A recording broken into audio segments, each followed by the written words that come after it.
Dog Thursday in the doghouse. I am your host, Thom Abraham. Last week it was a tie, the big dog week, with Kramer and I both going 3-3 against the spread. So now all of you guys are 24-18 combined on the season, which is pretty good, to my 20-22, which is pretty bad. But we'll see if it turns around this week. And beat the big dog one listener, we'll get a chance to pick 6 games against me. And if you beat me, then you get tickets to the TransPerfect Music City Bowl in Nashville on December 30th.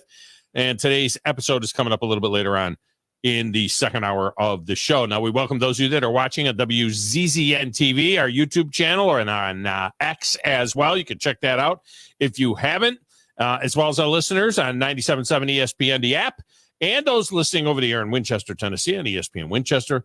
Lines are open, 256-576-4977. You can text the show, 7329-TA-SHOW. That's 732-982-7469. It's a great way to communicate with us. Now, my X feed, my personal X feed, is at Thom Abraham Show. The Zone is on X at 97.7 ESPN. And go ahead and follow at ESPN Winchester as well. Now, speaking of apps, you're going to have to go ahead and snag those apps, not only the Zone app, but also get the Talk Radio WZZN app for more great programming, including Huntsville High with our last couple of games of the season, and Army football, which is now 7-0, both on 97.7-2 over the air, our digital signal as well. Now, you're going to need the apps this week because we got another Slam Friday night with you with high school football on the High School Sports Streaming Network. Now, over the air and on the primary stream, it's Buckhorn at Coleman. You know, I almost moved down there about 4 years ago or so. I had a contract on a home down there, and all we had to do was get our house sold. But I had to get our house sold in like 50 days, and it didn't happen, and we ended up not moving down there. I've never been to the stadium. I've seen the school. I've never been to the stadium. I understand it's a beautiful facility down there. Looking forward to getting on down there. It'll be my first time at that stadium. On Zone 2, it'll be Madison Academy at Plainview. Both are 4-2 in the region, 4-4 overall. That's a huge game there. I mean, Zone 3 has playoff-bound Randolph at North Jackson. The region title is on the line there. Randolph is 6-0. I think North Jackson's 5-1. Zone 4 has Sparkman hosting Florence. That's a huge game there. The Senators could be the number 2 seed in the region, or they can miss the playoffs altogether. On Zone 5, Westminster is at New Hope. That one is huge as well because Westminster is 4-2 in the region. New Hope is 3-3 in region play. So they still have holding out some hope as well. Westminster with a win will secure themselves a spot in the playoffs. So there's just so much going on this weekend. You're going to want to have that. Now, on top of all of that, the Huntsville Havoc opened the season on Friday night. That will be on Zone 6. And then ESPN Winchester has Franklin County this week. And Huntland is on WCDT2, streaming live on WCDT2. So it's just huge. And mark this down. Monday's Alabama-Memphis game. Number 2, Alabama taking on Memphis Monday night will be broadcast locally on the Zone. Steve Moulton and I will have that coverage for you presented by TOC, North Alabama Mortgage and Baumhauer's, where we will be Monday for the show before the game. All right, so we'll do the show at Baumhauer's. It is the absolute perfect place to go for your pregame meal before you go down to the VBC to take in a little Alabama basketball, taking on Penny Hardaway and those Memphis Tigers as well. Zone deals are up. Right now, they are back and better than ever. Now they are big zone deals. We got great deals for you, half off on some of the great restaurants all around the Tennessee Valley. Those of you listening in Franklin County, take advantage of those deals as well. I suggest maybe you get that app for that. There's a special app for big deals as well. Go to 97.7 ESPN Facebook page or the X page to get a link to the deals before they are all gone. We have added more stuff this week to it, more Bubby's Diner, which is absolutely incredible. My favorite diner on the planet, Bubby's Diner. And then also we have added more Full Moon Barbecue for you there as well. Coming up on the show today, Buckhorn coach Matt Patterson will be in the coach's corner with us, presented by Jennifer Rose of Keller Williams. That's coming up in just a few minutes. Then Josh Caray will join me for a World Series breakdown. That gets started tomorrow night. The World Series will get started, and maybe you heard this, maybe you hadn't. Chris Sale was named the comeback player of the year in Major League Baseball. I assume that he will also win the National League Cy Young Award which should be announced in a little bit as well. Coming up in hour number 2 of the show, Steve Merril is in from Wager Talk TV. He's back with a look at this week's games on Saturday and some Sunday games, as well as the World Series. We'll get his take on that, and then we're going to have our episode of Beat the Big Dog. Back in Mission Control, playing the Play Doesn't Matter, the Stacks of Wax, answer the phones, keeping us on the air. It's Jumpin' Joe Hunk. Baby shark, baby shark. Hello, I'm looking for some horsemen. I've got plenty. How many you need? 4. 4 horsemen. You don't really understand what you're saying, but... Sorry, I got a little bit of a lift. If I saw myself in clothes like those, I'd have to kick my own ass. Thom, can you get me off the hook? For old time's sake. Who in the blue hell are you? I'm the producer of this show. If I didn't step up, you're nowhere. I put this thing together out of spit and polish. What is your name? Detective. It doesn't matter what your name is. And this is important because once you get that third one, they hit that little tank, hit that heroic ability. Satisfaction is guaranteed. So passionate. You're next. So long, Nashville, Tennessee. You can't have what's left of me. And as far as I can tell, it's our time. Jumpin' Joe Hunk. How are you today? I am doing well. How about you, sir? Oh, man, it's another gorgeous day in the neighborhood. I just can't get over. I try to tell people all the time how long fall lasts here. We have the longest, bestest fall.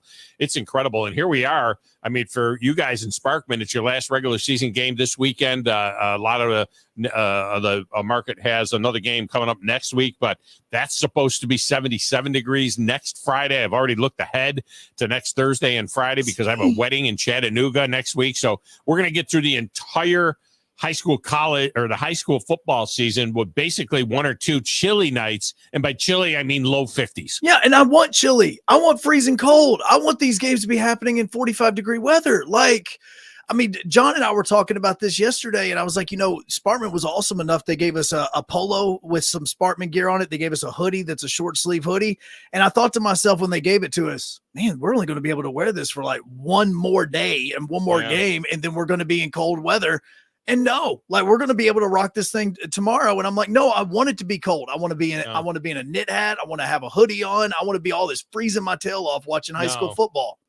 No, you're sick. Yeah. Why do you want to do that? I love cold weather. You don't need to do that. I love cold weather. I love cold weather. I do.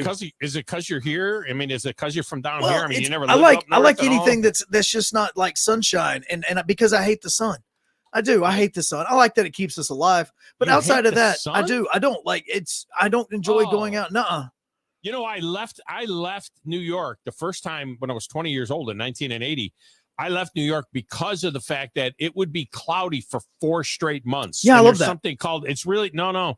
There's something called, I forget what the word is for it. There's some kind of gloom that comes with that where it literally affects your attitude. I mean, I was like, I would go into a depression. 4 months, we would not see the sun for 4 months. From December to March, you wouldn't see the sun. If we charted my moods, you would be able to tell that on days that it rains, or days that it is like snow and ice and all that type of stuff, I am so much happier. I don't know why. I just absolutely am. So I mean, I like it. Don't get me wrong. I like a rainy day every now. So I like a rainy day every now and then.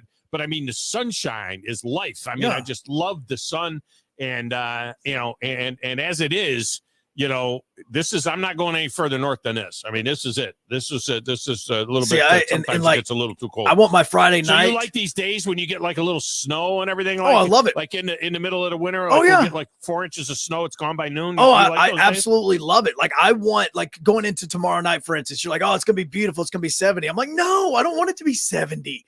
I want everybody to be bundled up. I want it to be like, I want to see the breath of the players as they're playing in this game that matters to make the playoffs. Like we think of football and we think of cold weather. That's happened maybe once this football season for us. I played in a snow game in October. I played in a snow game. No, that's what I like. And I coached in a snow game in October.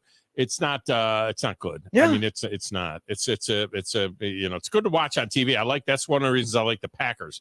I like watching those Packer games because it's you can see a little bit of weather there, but it's still very comfortable. And look, I'm a fireplace guy. I mean, I like a natural fire. We've got a bunch of fireplaces in the main house. I'm a hoodie guy. Those of you that watch the show on WZZN know I'm a hoodie guy. I wear hoodies every day from now until April. I mean, or whatever, March. I'll be wearing a hoodie almost every day.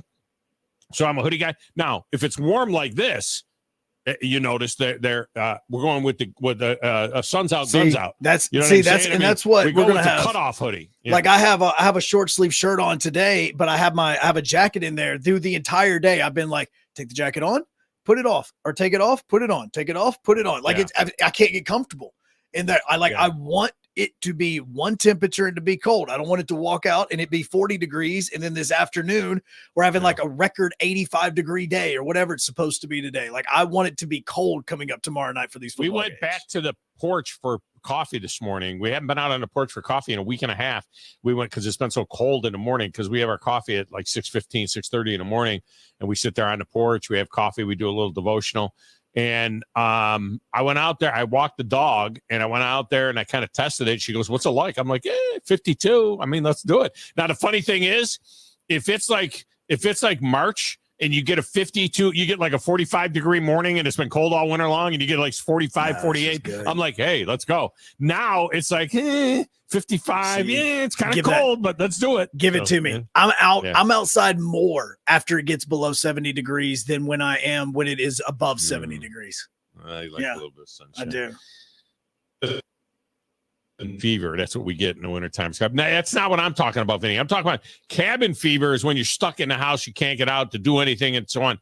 I'm talking about there is something like even when it's warm or you're going out and you're doing stuff, there's something about cloud cover. Now, remember, I grew up on the shores of Lake Ontario. I mean, literally not in a city that was on the shore of Lake Ontario. We had 300 feet of lake frontage. We had a horse farm right on the shore of Lake Ontario. So, it was like living next to a refrigerator. So it would get cold when once the lake got real cold in October, November, the water would get real cold.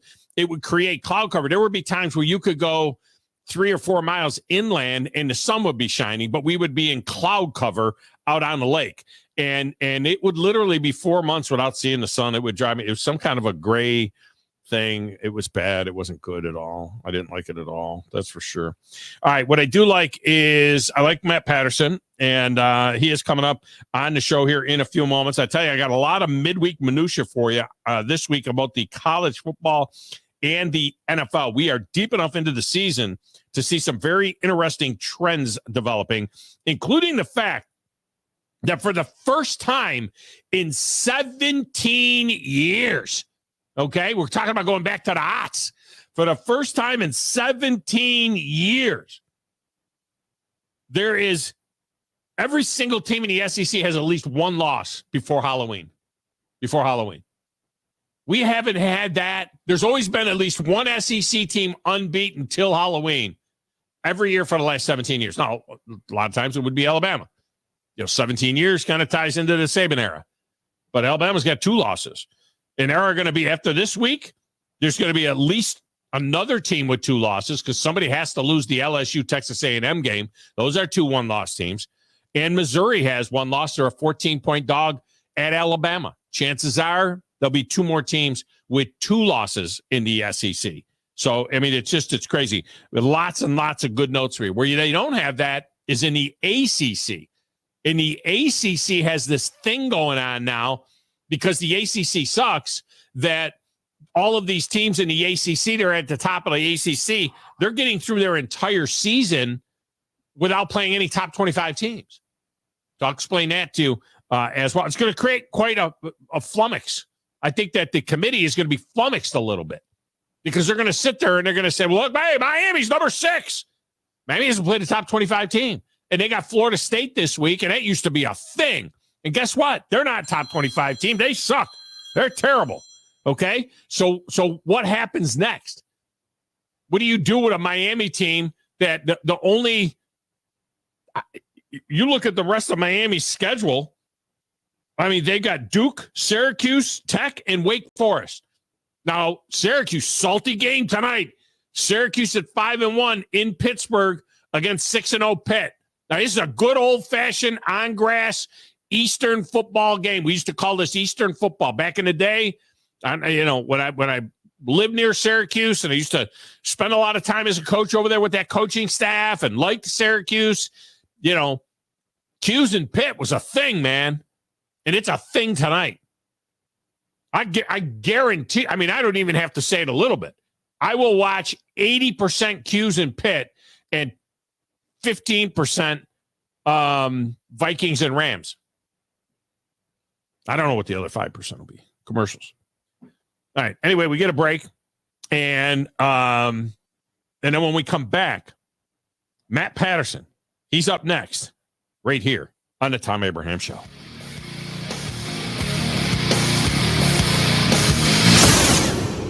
Tom Luganbill here for my friends at Woody Anderson Ford. Bobby White and his team take great pride in their service department, and you can see it the moment you walk into those beautiful new service lanes. And just like a championship team, they all work together to make sure your experience is second to none, whether you drive a Ford or not. Also, check out the gold certified pre-owned inventory at Woody Anderson Ford for great deals every day. Stop by and see them at Jordan and Sparkman or at Woody Anderson of Madison on Hughes Road, or visit WoodyAndersonFord.com. The company is Eagle Masonry and Insulation, but did you know they're also Eagle Landscaping and Dirt Work? Eagle can take care of all your landscaping needs, including irrigation, sod work, and planting, both plants and trees. On the dirt work side, Eagle can grade and build your pads, haul dirt in or out, and even do erosion control. Philip Love and his team can do it all for you. The website is the same, insulatewitheagle.com, as is the phone number, 256-755-1556. Give them a call and see what Eagle can do for you. Eagle saves you time. Eagle saves you money. Hey there, Bob Baumhauer again. Baumhauer's Victory Grill is extremely proud to have recently received numerous awards, including being voted best wings in the state of Alabama. Other awards received include Best All-Around Restaurant, Best American Restaurant, #1 Sports Bar, Best Chef, Best Wings, and Best Dining Experience. Thank you for 43 legendary years, and we look forward to providing you an award-winning dining experience at every visit. Baumhauer's Victory Grill. Legendary fun, legendary food. You want the right specialist for your recovery. At SportsMed Orthopedic Surgery and Spine Center, we understand every body is different. Your muscles and bones are unique, as is your body. Our SportsMed specialists offer innovative treatments and minimally invasive procedures, allowing you to quickly return to the life you love. Locations in Huntsville, Madison, Athens, and Decatur, and on the web at sportsmedalabama.com. Improving performance, improving lives. From heirloom diamonds to contemporary jewels, Loring & Company is the place to find something truly special. Whether shopping for a diamond ring for that once-in-a-lifetime occasion or marking a milestone birthday or personal achievement with a Rolex watch, you'll find just the thing in our edit of the world's most sought-after brands, including David Yurman, Roberto Coin, Marco Bicego, and Fopay. Expect a treasure trove of the world's most unique, even breathtaking earrings, rings, necklaces, and bracelets, making choosing just one piece a challenge in itself. Loring & Company Jewelers on Airport Road. The new Cheeseburger Bobby's on Carl T. Jones Drive in South Huntsville is focused on serving great food prepared with the absolute freshest ingredients, featuring classic hamburgers and cheeseburgers with lots of specialty options, chicken and hot dogs, even turkey burgers and veggie burgers, along with fresh cut fries, onion rings, or coleslaw. Always fresh, never frozen, except for the frozen custard. See all the delicious options at Cheeseburger Bobby's for yourself. Check out the menu and more at cheeseburgerbobbies.com.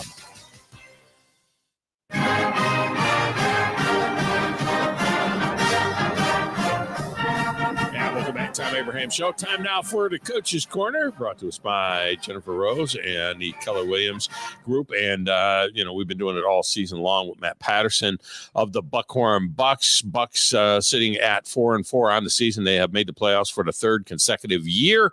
And now to make a trip down to Cullman, where they haven't been to in a few years. Cullman out of 6A Region 7. They're the 4 seed in Region 7. The Bucks are the 4 seed in Region 8. So these are two playoff teams. This is the final game of the season for Cullman of the regular season.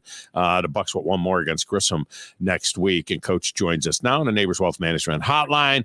Coach, welcome in. How are you? I am fantastic. And so let's talk about this a little bit. First of all, going against Mae Jemison and locking up that playoff spot. I know it was a tough couple of weeks leading into that, but the kids rallied and they played well enough to get that victory. And for the program, 3 straight years in the playoffs, there is an extra team in the region this year, and you still make the playoffs. So that's a good thing. No, it was. It's anytime you make the playoffs, you check off one of your goals throughout the year, and we've still got 2 weeks left in the regular season to where we can get to the that winning season check box too. So really proud of the kids for their efforts last week and the way they practiced and the way they responded after a really tough week and emotional game at Southside. They came back and responded well and had their backs against the wall. Just came out swinging against Mae Jemison, and really proud to see that. To win the football game on the line of scrimmage on both sides of the ball was a real bright spot for us Friday night. Yeah, they got a couple of pretty nice defensive ends over there, but you concentrated on running the ball inside, and I like the way you stuck with it because you weren't having a lot of success in the first half, but you came out in the third quarter and ran the ball really well and started getting some gashes, and I think that goes to the cumulative effect of running the ball. Yeah, felt like that if we could be patient enough with 3 to 4 yards of carry and, bleed the clock a little bit, shorten the game, and eliminate some of their touches and their snaps because they're electric. They had some really electric players to where if you give them a lot of snaps, there's more chances for them to make big plays. And we wanted to eliminate that opportunity as a defense, but also I felt like I could do that a little bit as a coach. And I felt like that was putting the ball in the belly of Swain and Landrum and just letting those two guys chip away for 3 to 4 yards each. And I think they combined the rush for like 240, 245. Yeah, and you broke out your freshman quarterback as a starter. We had seen him some during the season, Parker Turley. You didn't ask him to do too much, but what you did ask him to do, he was able to do. And I like that not only did he bounce back from the interception, that you gave him an opportunity to bounce back from the interception because he was the guy who had to feel that confidence, and you see it in him in his game. You can almost see him grow game by game. Oh yeah, he's been very consistent and very steady. He's very emotionless. He's not your typical 15-year-old ninth grader when it comes to the intangibles that he can't coach. Yeah. Stuff he's got some stuff that you just can't coach, and he's got some things he can do. That he does really well. And you go back to the interception on the first drive. Thom, it was actually just a really, really great play by their DB. He was in man coverage and saw that the running back was going free, and he just peeled off his man and actually high pointed it. When you look back on film, Parker's throwing the ball to the right place. Just their best defensive back making a football play. Yeah, and that happens from time to time. Yeah, no doubt about it. I wonder what it's like in the huddle. You have senior wide receivers, senior running backs. You got some senior offensive linemen, and here's this 15-year-old in there having to command a team and lead the team. How have the upperclassmen responded to him?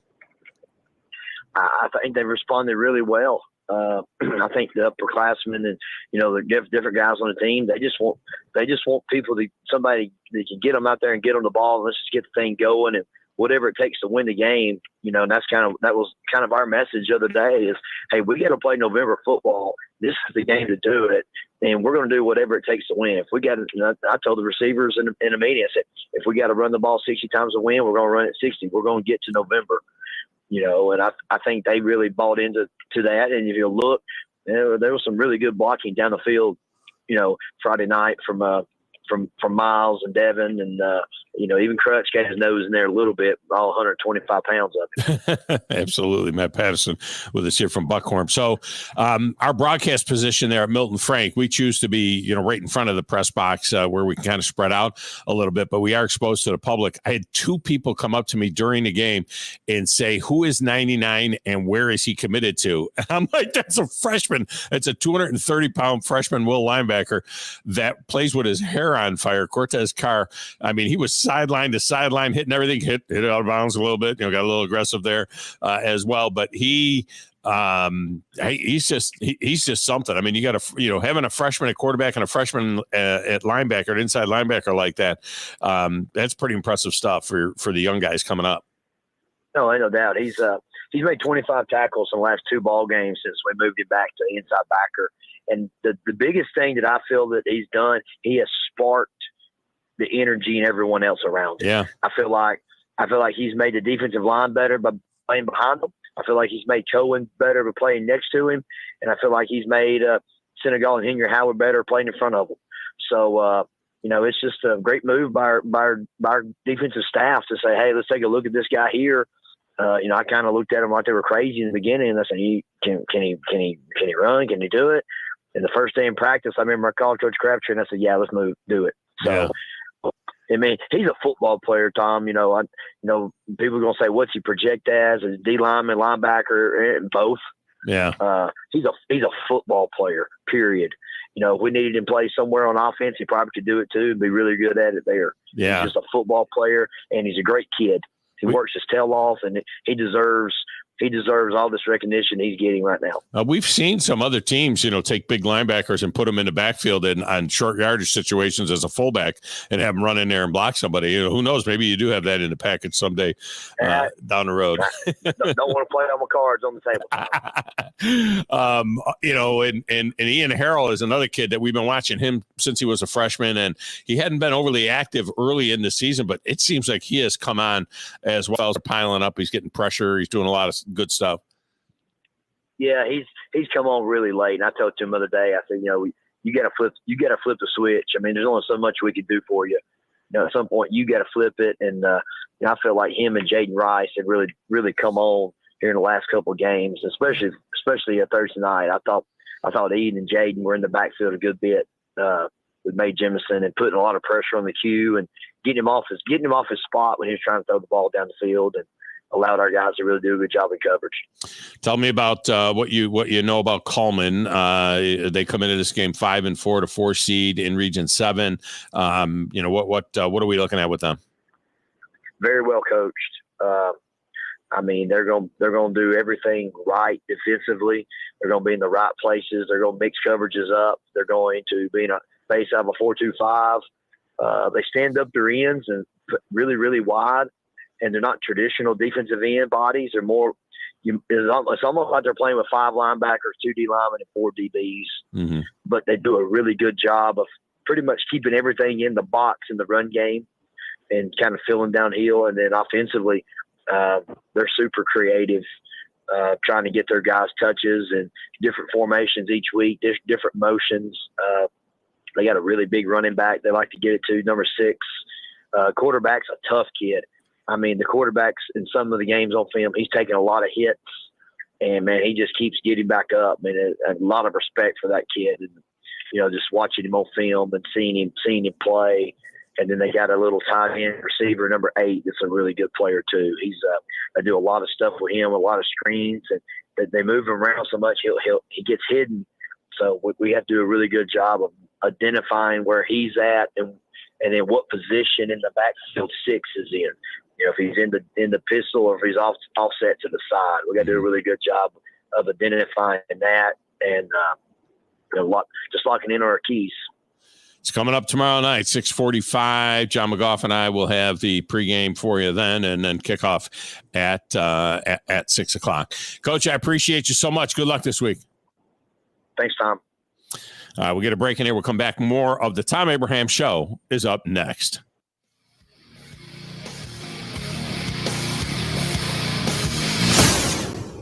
You're listening to the Thom Abraham Show with Joe Hunk on 97.7 ESPN The Zone. This is Brent Musburger's VSiN Action Update on 97.7 ESPN The Zone. This action update is brought to you by GBank. Earn cashback rewards on every eligible gaming transaction. VSiN.com/GBank. College football this Saturday. 5-2 Alabama squares off with 6-1 Missouri. It's a battle of 2 top 25 teams. Crimson Tide down to number 15 in the AP poll. Missouri is 21st. The Crimson Tide are favored by 16.5. The over-under is 51.5. Alabama minus 800 on the money line with Missouri at plus 500. 3-4 South Alabama is home on Saturday. They take on 5-1 Louisiana Monroe. South Alabama by 7, over under 45.5. Auburn's a 2.5-point underdog, plus 115 at Kentucky. That's the VSiN Action Update on 97.7 ESPN The Zone. I'm Chuck Sanders. Hey folks, this is Arthur Seaton, managing partner at University Kia, proudly saying roll tide and war eagle. Stop into University Kia today and shop one of the area's largest selection of new Kias, including Fortes, Seltos, Telluride, and Popular Carnival, and fully electric EV6. View all the great specials at universitykia.com and get pre-approved in minutes so you can drive home your new Kia you really want, because we want to see you in a University Kia. No representation is made that the quality of legal services to be performed is greater than the quality of legal services performed by other lawyers. A wise man once said, if you take care of old folks and children, everything in the middle will take care of itself. Hi, I'm Danny Aldridge, lawyer in Alabama and Tennessee. In the next 20 years, the number of those folks over 65 years of age will more than double. In our golden years, the most important goal is to be treated with dignity and have control over doing what makes you grateful with those you love. At the Aldridge Law Firm and the Legal Town Center, we're dedicated to help you with these goals, and we'll be there when life throws you those inevitable curveballs. Let us assist you with your legal needs, whatever they may be or become. You may reach us by phone at 256-534-3188 or online with Dan at danaldridgelaw.com. Just remember, we're here to help.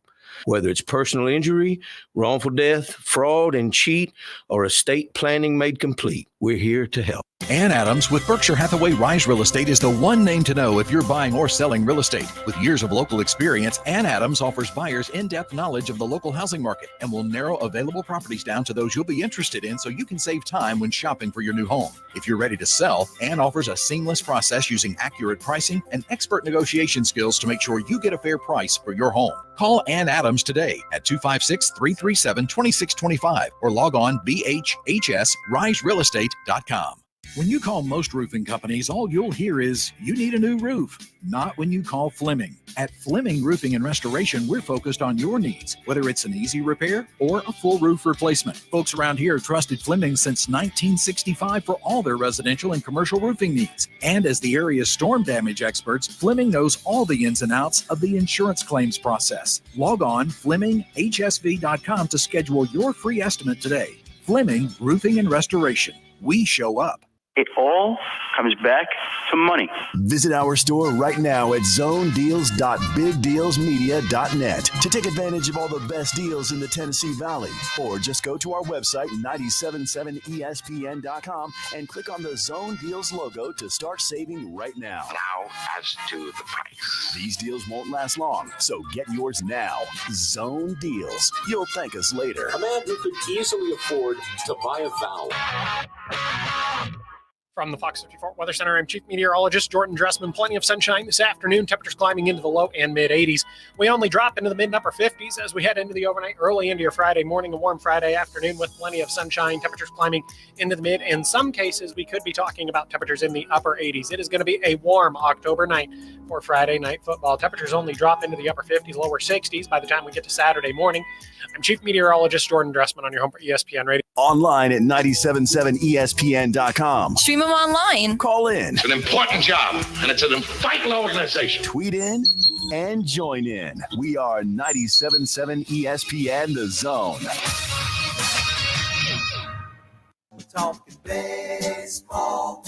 Klazuski, Campanella talking baseball. The man and Bobby Fella, the Scooter, the Barber, and the Nuke. Segment of Thom Abraham Show is brought to you by Owen Home Appliance Center. With the holiday season just around the corner, this is the time to get down to Owen Home Appliance Center and get a complete Frigidaire kitchen. When you buy the fridge, the range, and the microwave, you get the dishwasher free. How about that? Maybe you need a commercial kitchen. They got that as well. Brands like Viking, Mealy, KitchenAid, Z-Line, Cafe, it's all there. Quality products, quality pricing, quality service. There you go. It's Owen's Home Appliance Center. So right now you can pre-order a jar, a small jar. My guess it's about a 2.5-inch jar, 3-inch jar of field dirt from games 1, 2, 3, or 4. Of course, games 1 will be, and 1 and 2 will be in Los Angeles. Games 2, 3, and 4 in New York. What do you think, Joe? $50 for a jar of game-used dirt. Not dirt just from any dirt. This is game-used dirt. I mean, Aaron Judge might have slid on this dirt. You know what I mean? Game-used dirt. Is it worth $50 to put that on the shelf? I can make fun. I think I actually own game used dirt from the final game at Fulton County Stadium. Do you really? I think I do have that somewhere. I'm pretty sure I do. Yeah, so I have that from games 5 of the 96 World Series. You know, I thought this was at first, I thought, this is ridiculous. And then I started thinking about it. I'm like, you know what, for a fitty to have some dirt from Yankee Stadium from game 3 at a World Series, and who knows, you wait and see if the game's a classic game. I mean, it's interesting. I don't know. I wonder if Josh Caray has any of this kind of memorabilia on his shelf. I got a lot of, my wife calls them craps. I got a lot of craps on my shelf, but they've all been given to me. I've really not bought anything like this. Josh Caray from the Trash Pandas joins us now to talk some country hardball on the Neighbors Wealth Management Hotline. Josh, you got anything like this? No, nothing like that. I have like pictures and autographs and things like that. But no, nothing like dirt or seats or, gravel or, anything from the earth, I guess, that would represent an old stadium. But I remember when the A's were in their final week of existence, or the Oakland A's, they had a TV broadcast of one of their games, and a member of the grounds crew was walking around the warning track, just shoveling up dirt and dumping it into like empty water bottles for the fans. Oh, really? It was really cool. Yeah, they had it on Twitter. It was really neat to watch, but they did that for free. And obviously that's a little different with the team leaving town, but no, I don't have anything like that. Of course, at when Vanderbilt beat Alabama, they cut the goalposts up after they fished them out of the Cumberland River. They cut the goalposts up into 4-inch sections and sold them for $2,300 a piece, a 4-inch section of the goalpost, and they sold out. I mean, immediately they sold out the goalpost. I didn't even think there were that many Vandy fans that could buy that many pieces of that goalpost, but so they did that. Now I have one thing like this, similar maybe to something like this. It was the 2009 SEC championship game. That's the one where Tebow cried on the sideline when Alabama was an underdog, and I think Florida was number 1. Alabama won the game. So I was down on the field, and as soon as the game was over, the streamers all came down. The confetti came down out of the rafters, and a lot of it landed on my sport coat, on my jacket. And I remember just grabbing it off of my jacket, mindlessly stuffing it into the pocket of my sport coat.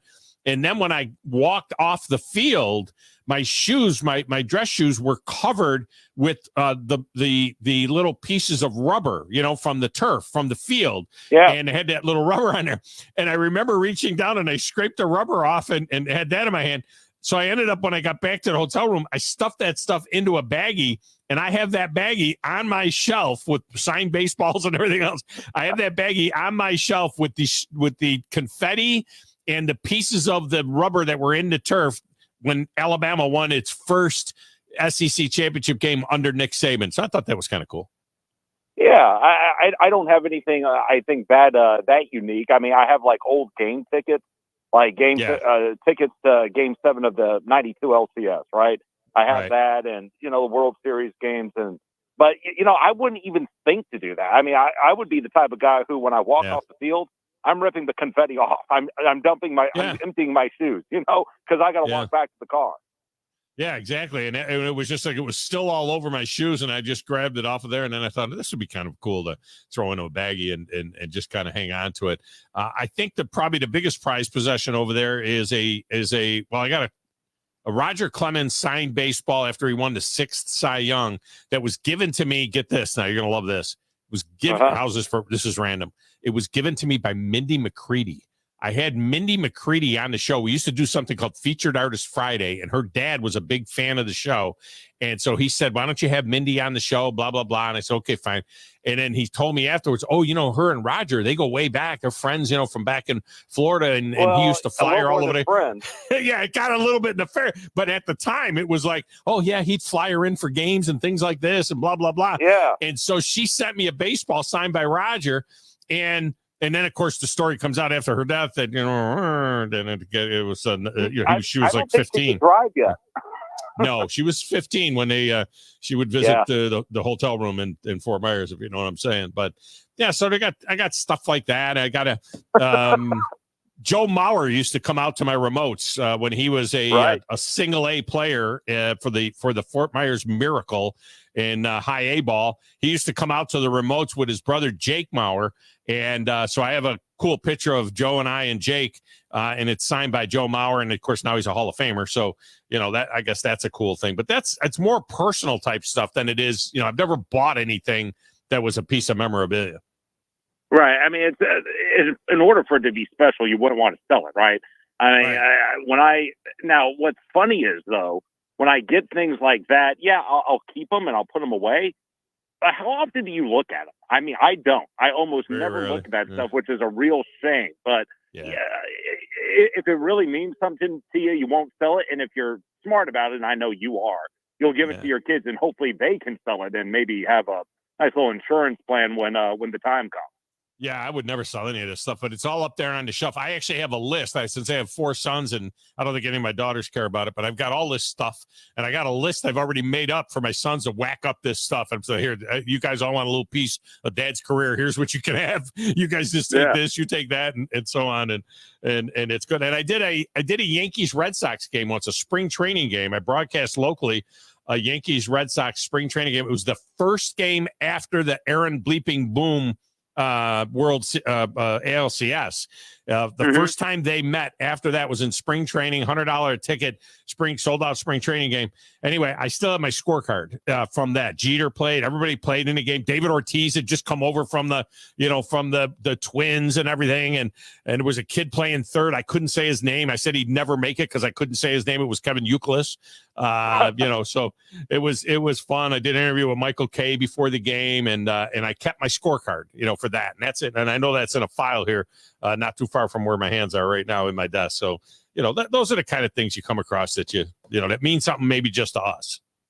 That's cool, man. I mean, obviously, what's great about those spring training games is you can throw anyone you want to out there. You can throw Jeter, you can throw Youkilis or whoever, and you might not know them at the time, but give them about a few years, they'll be somewhere. It's like a minor league game. Yeah. Jeter hit a home run in that game off of Tim Wakefield, and I got to call the home run. It was really cool to call a Derek Jeter home run. So, all right. So in this deal here, speaking of Yankees Dodgers, I was at the 78 World Series in Yankee Stadium, the 3 games in Yankee Stadium. My dad was good friends with Joe Altobelli, who was the National League Manager of the Year, and he got us tickets with the managers, and we had beautiful tickets with the managers, for the 3 games. I was a freshman in college. I wrote an article for each game for my college newspaper. It was really cool. Of course, they met again in 81. That's the last time that they've met, but nobody has played more World Series than the Yankees and the Dodgers. And it just looks like, I know there's a lot of haters out there, but we clearly got the 2 best teams in baseball in this one, the 2 biggest stars in baseball, and something that is just sports eye candy when you see Yankees and Dodgers on the field together. Yeah, and it's just so good for baseball, and that's the real big thing. And I know, a lot of us, myself included, were kind of hoping that maybe Cleveland would be able to pull off an upset just to, make everyone make the TV executives sad for a day. But when you think about all the star power that's involved in this ball game, Shohei playing in his first World Series, Mookie Betts returning, Aaron Judge in his first World Series, storylines like that really go a long way. And then you add in the 2 TV markets and the number of people who'll be watching. It's really good for the game as a whole. And it should be a great week. I think it's going to be a really, really good series between the 2 best teams in baseball. And may the best man win. Yeah, I think it will be a fascinating series as well. Now, from a TV standpoint, I'm a little bit concerned. We'll see. I think Joe Davis is outstanding. There's no doubt. I'd like to, obviously Joe Buck, but I think Joe Davis is outstanding. But the reality is he is the TV voice of the Dodgers. We're getting this game with the TV voice of the Dodgers, and sitting next to him is John Smoltz. And I did an entire 1-hour show with John Smoltz once, a wonderful guy. When his book came out, I did that in Nashville. He was a great guy. He was very kind to me. Having said that, he hates the Yankees, okay? He played for the Red Sox. He got beat twice when he was with the Braves by the Yankees in the World Series. He grew up a Tigers fan. He hates the Yankees. So I got the broadcaster from the Dodgers and John Smoltz doing this World Series on TV. Yeah, we talked about this a little bit last week, right? I mean, it would be the same thing if the Brewers made it to the NLCS and TBS, and Brian Anderson were doing the game, right? Right. There's always, there are going to be fans who are going to hate on it, and the toughest thing for Joe is, there's a part of him that wants the Dodgers to win. That's only human, and yet you can't show it because you have an entire audience that you got to broadcast to. Look, he could do a great job on the broadcast, and he's just going to get grilled by the New York market. I mean, there's just no way around it. This is why, though, and we talked about last week, this is why I wish they would get to, say, mid-August of every year, and instead of having a set broadcaster for your national broadcast, find some broadcasters who are on bad teams, like the Angels, like the Marlins, like the Nationals, and maybe pull the best ones from those teams and put them on the broadcast. That way you have that neutrality. I'm not saying it's going to be perfect, but you know what? I'd rather have that and avoid what's going to be a big headache for the next week as to, whether or not Joe is showing any impartiality or not. I wish that would happen. It's never going to happen, but it's one of those deals where fans are just going to have to deal with it, and Joe's just going to have to be a little more cautious in what he says on air. Well, and here's and I guess to offset that, I will say, in all fairness, I will say that A-Rod and Derek Jeter are on the pregame. So yes, there's that. So that'll offset some of that. But I wish they'd go old school. I mean, I'm talking about old school. Why not put Joe Davis and Michael Kay together in the booth with a baseball player? Go with a 3-man booth with a player and Michael Kay and Joe Davis. You know what I mean? And because that's what they used to do back in the day, right? They'd have one guy from each broadcast team. Yeah, but who would take the lead? Who would be the lead guy? You do it like they used to do it, 3-3-3, and then you flip it the next game, 3-3-3. I guess you could do that, but man, you get too. Look, in our industry, and this, lead broadcasters have the ego size of Texas. Oh, sure. Those two would collide. And I don't know Michael. I know Joe a little bit. He's a great guy, but it's only natural for you to be a competitor. You're going to want to take the lead in that broadcast booth. True. You're going to want to be behind the mic when the big home run is hit. The last thing you want is another guy in there who is just as talented as Michael Kay, being only 3 feet from you. It's too much of a hassle, and you never know if you're going to have a situation where one guy is going to try to take control over the other. Yeah, okay, you're right. I'm just trying to figure out a way not to have the Dodgers broadcaster doing a World Series. And I like Joe. I think Joe Davis is very good. You know what? Let's use the Angels as an example, right? Wayne Randazzo, very, very good broadcaster. Yeah. Angels were terrible this year. He's sitting there at home, probably watching the games just like you and me. Why not use him? And nothing against Joe, but now you get that out of the way. It might be a little wonky because the Angels are in the same market, but use him. I mean, it's stuff like that. Use if you want to get an analyst, use Steve Stone from the White Sox. He would be terrific. Yeah. That's the type of stuff that I wish people would think of, and I think it could work, but they got to take the time to do it. It's just an unprecedented. I mean, because Joe Buck did the Cardinals, I think, twice in the World Series, and of course that was that. Of course, Joe used to do. I don't think Joe likes baseball that much or likes doing baseball that much. He much prefer at the football. Time. Well, at the time he didn't, and it's because the game was terrible. I mean, baseball in the mid 2010s was really rough to watch. You were seeing 4-hour games on a routine basis. It would drive me nuts. And thank goodness for the pitch clock, but. That's one of the reasons he flat out said it one time. He said the game's taking too long, and Bud Selig got on his rear end about that. But Joe was right, and I can see why he diverted more to football. And plus the explosion of the NFL and its popularity, I can see why he became more of a football guy. Yeah, no doubt. All right, so in this matchup, I mean, there are so many. It really is close. I mean, I think it's more of a toss-up than some people think. They automatically go with the Dodgers, but with Freddie Freeman and Anthony Rizzo both banged up, both playing first base, it almost feels like a little bit of a wash there. I think Gleyber Torres is a little bit of a an advantage at second base. I mean, I think at shortstop, it's pretty tight as well with Edman and Anthony Volpe. Third base is you got to give it to Max Muncy. The outfields, I think, are very close, but you do have Judge and Soto, so I'm going to give that to the Yankees.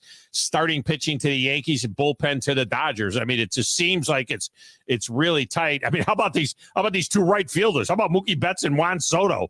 These two right fielders. I mean, you talk about two of the best 5 players in baseball, probably. And then, of course, there's Stanton at DH and Ohtani, everybody gives the nod to him, but Stanton was bonkers so far in the playoffs. So that could end up being a little tighter than people think. Give me what you think happens here. Home ice goes to the Dodgers. What do you think? If I had to choose, it's a toss-up for me. I would say Dodgers in 7, just because they do have home field advantage, and they've been there, right? They won one in 2020. They've been to the playoffs many times. So have the Yankees, but the Dodgers have just been deeper. They've gotten further together as a unit. I think if times get tough, they're going to be able to handle that situation a little better. That being said, you're a bad hop away. You're a bad outing away. You are a missed fly ball away. You are a bloop single away from seeing this series turn on its head. If the Yankees went out there won in 6 or 7 games, it would not surprise me at all. This is really a clash of the Titans. I think both teams are playing really well right now. And keep in mind, each team has now had 4 days off to prepare for this thing. So it's not like one team is worn down and the other team is fresh. This is about as head-to-head a matchup as you're going to find. And keep something else in mind for the Yankees, too. They haven't had to travel as much as the Dodgers. The Dodgers had to go to New York and then back and, play the Mets and things like that. I could see this going either way. I'm just going to give a slight nod to the Dodgers, though, just because they've been there a little more often than the Yankees have. Josh Caray has been our guest. Josh, appreciate you. Enjoy the series. We'll talk next week. All right. Same to you. Thanks. All right. We'll snag a break. By the way, this game 1 and 2. I mean, it's just massive. Dodgers sweep game 1 and 2. They're going to win the series. Yankees get a split. They got a heck of a chance. That's how important game 1 and 2 is in a 2-3-2 scenario. All right. We'll come back, wrap up hour number 1 right after this on the Thom Abraham Show.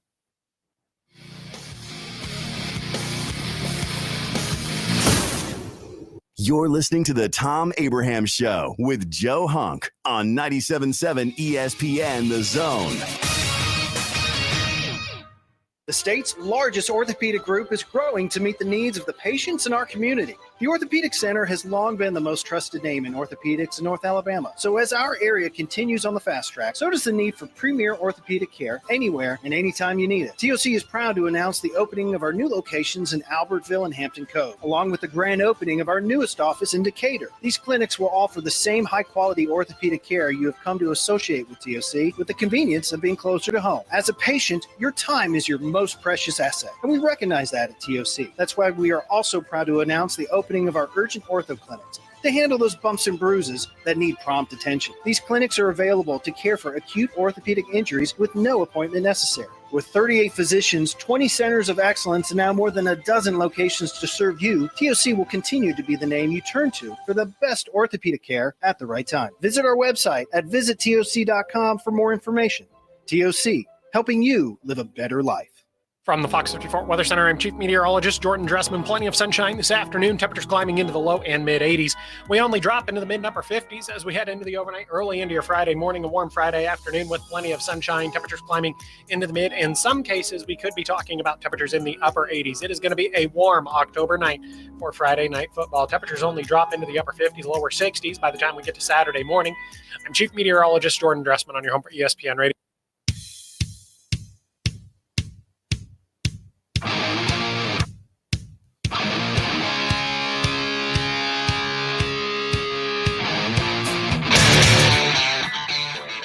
All right, coming up, we will be joined by Steve Merril to give us the Vegas outlook on a number of things. Big games coming up this weekend. I got some news and notes for him that you might get a kick out of. And the Tide cover a 14-point line against Missouri. Get his take on that. Get a new World Series pick out of him, maybe. It's all coming up right after the break. Back with more right after this Thom Abraham Show.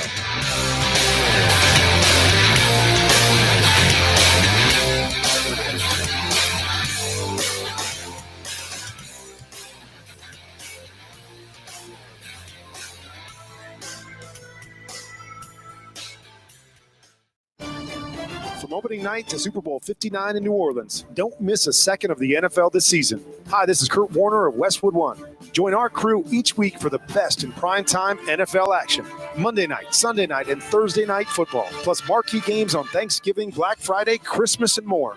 Westwood One is the exclusive radio home for every primetime and postseason game. It's right here. Right here on 97.7 ESPN, The Zone. You've got to experience Toyotathon at Bill Penny Toyota. They've got the selection with over 700 new Toyotas to choose from. And they've got the extras with Bill Penny perks and a 10-year unlimited warranty. So get on over to Bill Penny Toyota today and experience Toyotathon. Bill Penny Toyota in Huntsville and online at BillPennyToyota.com. Bill Penny's Toyota 10-year unlimited warranty is valid through the 10th year of ownership. Valid on new vehicles only. See dealer for details. You need a lawyer and pick up the phone. I'm attorney Gary Lackey. When you call for a lawyer, where does that phone ring? My phone rings in my office. I'm attorney Justin Lackey. My phone rings in my office too. So does mine. I'm attorney Jennifer Lackey. And when you've been hurt and need help, we're the ones who take your call. The Lackey Law Firm. The Lackey Law Family. 1-800-4RIGHTS. No representation is made that the quality of the legal services to be performed is greater than the quality of legal services performed by other lawyers.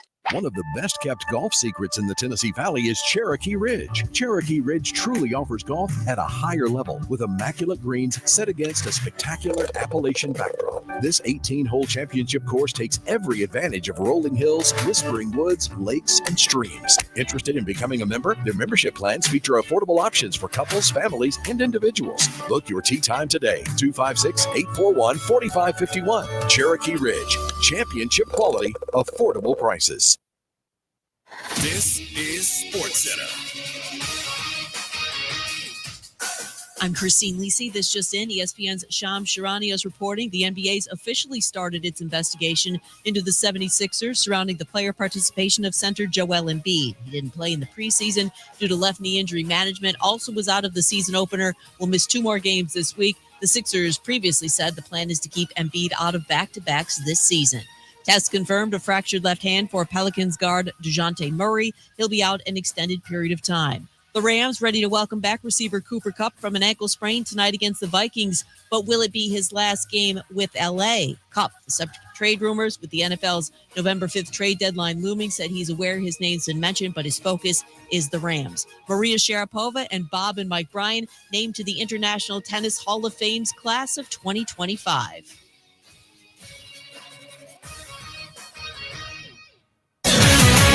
WZZN, Union Grove, Huntsville, Alabama. 97.7 ESPN, The Zone. Specializing in simple and affordable rentals, McCurry Van and Car Rental can make sure you have just the right vehicle for your next family vacation, weekend getaway, or if you just need transportation while your vehicle is being repaired. McCurry carries Ford Transit vans and Mercedes Sprinter vans, trucks and work vans, and more. And they offer discounted rental rates for long-term rentals. Now with 4 locations: Athens, Muscle Shoals, Coleman, and Huntsville. Log on McCurryRentals.com to make your reservation now. That's McCurryRentals.com. Ann Adams with Berkshire Hathaway Rise Real Estate is the one name to know if you're buying or selling real estate. With years of local experience, Ann Adams offers buyers in-depth knowledge of the local housing market and will narrow available properties down to those you'll be interested in so you can save time when shopping for your new home. If you're ready to sell, Ann offers a seamless process using accurate pricing and expert negotiation skills to make sure you get a fair price for your home. Call Ann Adams today at 256-337-2625 or log on bhhsriserealestate.com. The best in local sports talk from the 256. We are local. When you're number one, you don't have to worry. We are award-winning. Thank you for listening. 97.7 ESPN, The Zone. You'll be set for life. Coming up on Monday night, listen to our hometown broadcast of the second-ranked Alabama Crimson Tide taking on the Memphis Tigers on 97.7 ESPN The Zone, live from the BBC. Our hometown broadcast is brought to you by TOC, the Orthopedic Center, world-class expertise, exceptional care. North Alabama Mortgage, home loans start here, serving Alabama, Tennessee, and Florida. And by Baumhauer's, your big game headquarters.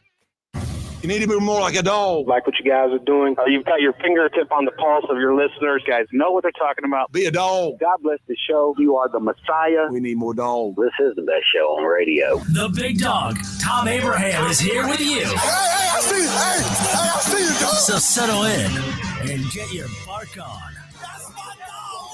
Now live, here he is, the big dog, Thom Abraham. How you doing? Look, I don't speak Spanish. I don't know how to say this, so I'm going to choose my words very carefully. I think you're a psycho. Do you know who I am? I mean, that guy sounds like Dale McPherson farting into Miles Davis' trumpet. I guess I'm on here. Am I on? Can somebody respond? Get off my...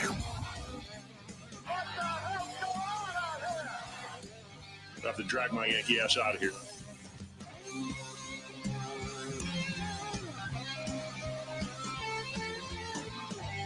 And welcome back, hour number 2 of the Thom Abraham Show. So glad that you are with us. This segment of the show is brought to you by the award-winning service department at Woody Anderson Ford. For your Ford and other brands, they will keep you in great shape there, not only for the maintenance stuff, but also if you have a bigger problem, the expert service technicians, and they will quickly diagnose it. They will use state-of-the-art tools to get it resolved. They got a beautiful body shop as well. They got a mobile service. It's all right there at Woody Anderson Ford. Don't forget the certified gold pre-owned vehicles as well. Go to WoodyAndersonFord.com to learn more about all of that. It's WoodyAndersonFord.com. All right, joining us now, a guy who he finished the baseball season on a serious heater. There's no doubt about it. And he has hit every single NBA game he's picked so far this year for his clients. That would be one. And it was last night with the Magic over the Heat. And he said, you know what? You just play it. You don't have to watch it. Just play it. I'm like, there's no way I'm watching this Magic Heat game. And just checked the scores a couple of times. The Magic was trailing for a while, and then they won by 15 points or something like that in the game. He, of course, is Steve Merril with Pro Sports Info. He is on WZZN TV with us. He's on the Neighbors Wealth Management Hotline as well. Steve, welcome in. How are you? Yeah, I thought you were going to say hit every baseball playoff game. I'd say, well, we missed one like in the divisional round, but we did sweep, I think, a 3-0 sweep on the NL and ALCS. So it's been pretty good as well. Yeah, you know, you were hot as a pistol in the baseball playoffs, and that brings us to the World Series. And do you look at the long game at all? I think the Yankees are plus 130. I mean, this is a pretty, I think the Dodgers were minus 105 for the series itself. Do you look at that at all, or do you just look at the game by game deal? Well, you do both. I mean, I very rarely release series plays. I think in general, you're better off going game by game, and you can always kind of play the adjusted price if you think something changes. Right now, we are seeing the Dodgers as about $1.35 favorite, open around 130. It's been bet up a little bit to $1.35 in some spots. So about a 57% chance, or about a 55% chance the odds will say the Dodgers win the series. And of course, they do have home field advantage. I don't think home field's worth much in baseball, but batting bottom of the ninth, batting last in the playoffs probably is a little bit of an edge because of the situational, strategical stuff that comes into play. So I think otherwise these two teams are dead even. The odds makers are saying that. The real X factor for me is going to be the starting pitching. Garrett Cole going in game one is huge because he can go 4 and 7 if necessary. Flaherty is going for the Dodgers. As much of a juggernaut team as the Dodgers are, they really don't have superstar starting pitching. They've had injuries all season. They've got several guys, including Flaherty, can be very good at times. But I think Cole might be the X factor in this series here. If Garrett Cole pitches like he's capable from years past, he's the best pitcher on either team, but he hasn't necessarily shown that at times this year. 8.5, is a key number. 9 is that key number. It's sitting at 8.5 for the total. You've got Judge and Ohtani. I think there's only been a handful of times the home run leaders have faced off. I mean, the Mets Yankees would have been cool, the Subway Series, but this is the matchup everybody wanted. It's nice after having Rangers Diamondbacks last year that we finally get a big boy matchup this year. Last time we had a Subway Series, I thought, oh my gosh, this is going to be epic and everything. Nobody west of the Hudson River cared. I mean, it was the lowest rated World Series. It was crazy. So I suppose that this matchup. Now, of course, I don't have a rooting interest in this other than this guy over here over my shoulder. I mean, I suppose I got that going on right there. But it is going to be fascinating. You say Cole is. I think Cole. You're going to get Cole. Cole's consistent. You're going to get what you're going to get out of Garrett Cole. To me, Carlos Rondon is the X factor here. I mean, what does he do in game 2? That's the deal, because in this 2-3-2 format, it's huge to try and get a split. I mean, if they, you go down 0-2, of course, the Yankees went down twice, 77-78. They went down 0-2 and then went to New York and took control of the series and went back and won it in game 6. But, 45 years ago doesn't really matter to what's going to happen now. But I would think that, getting a split is critical. And if Garrett Cole does what Garrett Cole does and Rondon all of a sudden, has a big outing, then the Dodgers could be in a little bit of trouble. I think the layoff here also favors the Yankees, not because they only get Cole in game 1 and get them 4-7, but the Yankees are still just 5-5 their last 10 games. They've been basically a 500 team pretty much since the playoffs began. They obviously got just enough done in each round to advance. They're just 16-14 their last 30, and you contrast that with the Dodgers team that is 8-2 their last 10. I mean, they've just been lights out here in the last couple rounds of the playoffs, with offensively and defensively. And they've gone 20-10 their last 30 going back into September, the end of the regular season. Everyone waited for the Dodgers to turn it on this year. They really didn't have the best record for most of the year in baseball, even though everyone thought they would be the best team this year. You just have to wonder, Tom, having almost a week off here for both teams, and that doesn't reset Los Angeles a little bit and maybe benefit the Yankees a bit as well. Steve Merril with us here, talking about not only the World Series but let's get into some of the key games that are coming up as well in the NFL and in college football. I tell you what, I don't know if it's because of where I'm from, but I'm very interested in Syracuse and Pitt tonight. I mean, more so than the NFL game, than the Rams and the Vikings. I'm very interested in Syracuse and Pitt. Hughes comes in 5-1. Pitt's undefeated. We got all these teams in the ACC that could end up with one loss or no losses based on the fact that none of them are playing ranked teams. Pitt is ranked right now, I think 19th. The Q's is just outside of the top 25. You got a thought at all about this game? Because I'm going to be enjoying watching this game on the natural surface in Pittsburgh. Yeah, you're right. This game almost made my top 25 video at wagertalk.com because Syracuse is like 27th or so in the additional votes right now, second or so, so it's like 27th. So they're a top 30 team. Whoever wins this game will be ranked. Whoever loses will be out of the rankings, including Pitt. I believe it's either 7 or 9. I think it's 9. I was counting it earlier. Navy and Army are still undefeated, but Pitt is one of those rare undefeated teams remaining. I don't think they're an undefeated team, but obviously the schedule's been beneficial so far, and they've done what they've had to do. You look at the matchup here overall, Syracuse defensively, especially on the road this year, has really struggled. And I don't usually read too much into road home stats in college football, but the Dome is a unique setup for Syracuse. So when they play away, they're at a bit of a disadvantage. And their 2 games they've won on the road, they've still given up over 8 yards per play, 34 points a game. So I do think they're suspect defensively.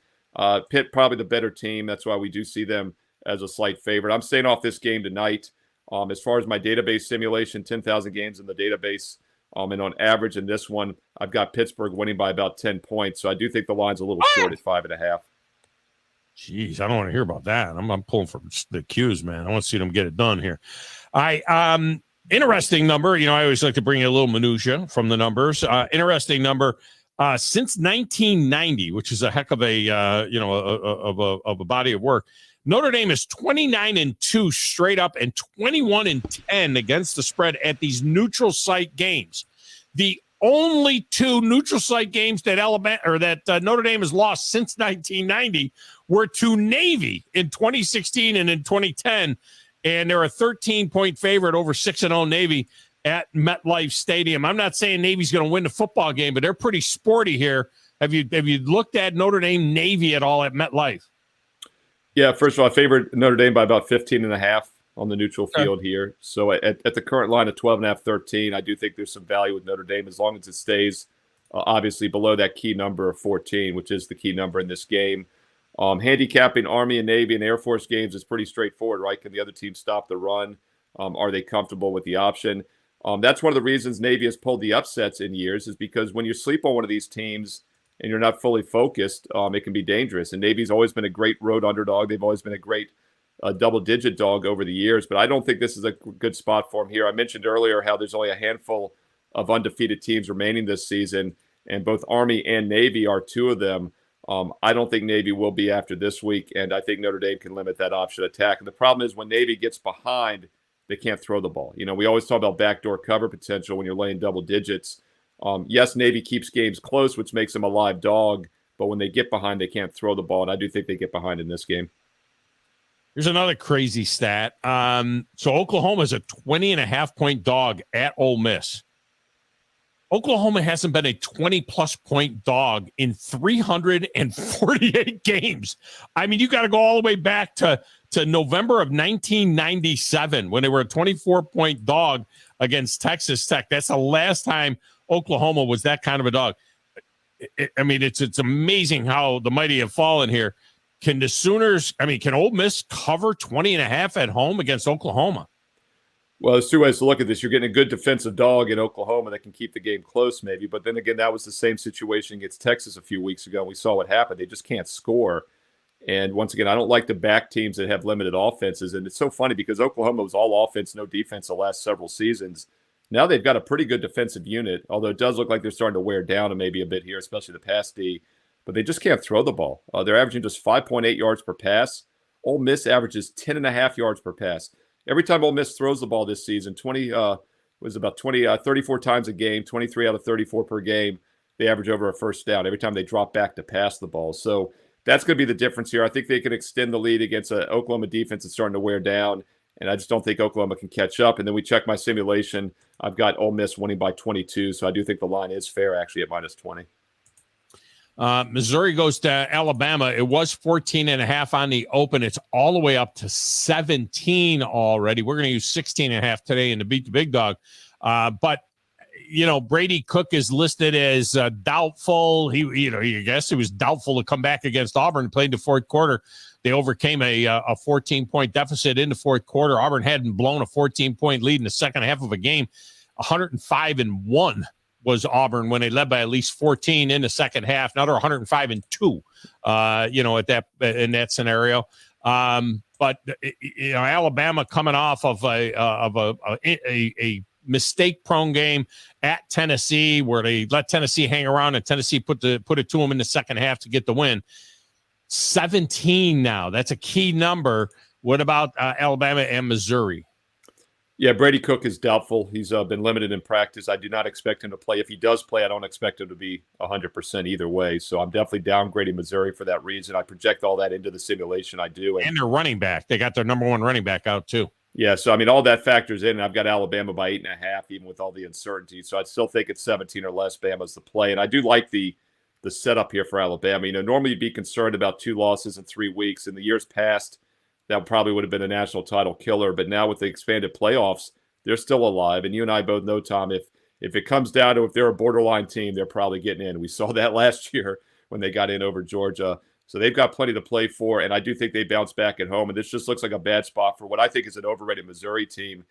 And when you factor in opponents played this year, Missouri's opponents have been outscored by almost 5 points a game.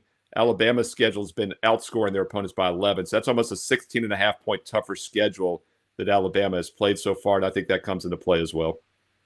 Yeah, 9-3 won't get them in, but 10-2 they will, which means that they can't be peeking ahead to that road trip at LSU.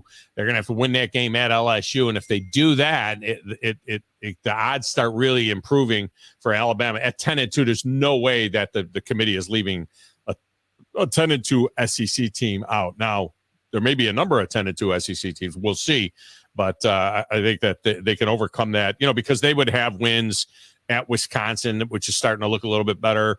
They would have a win against Georgia, obviously. They would have a win at LSU. They'll beat Missouri, and that's just the SEC. It's just a different animal with the SEC. Ask Texas about that. When oh, by the way, somebody told me, my broadcast partner on Friday Night Lights, my broadcast partner told me that you're a big Old Dominion fan. Is that true?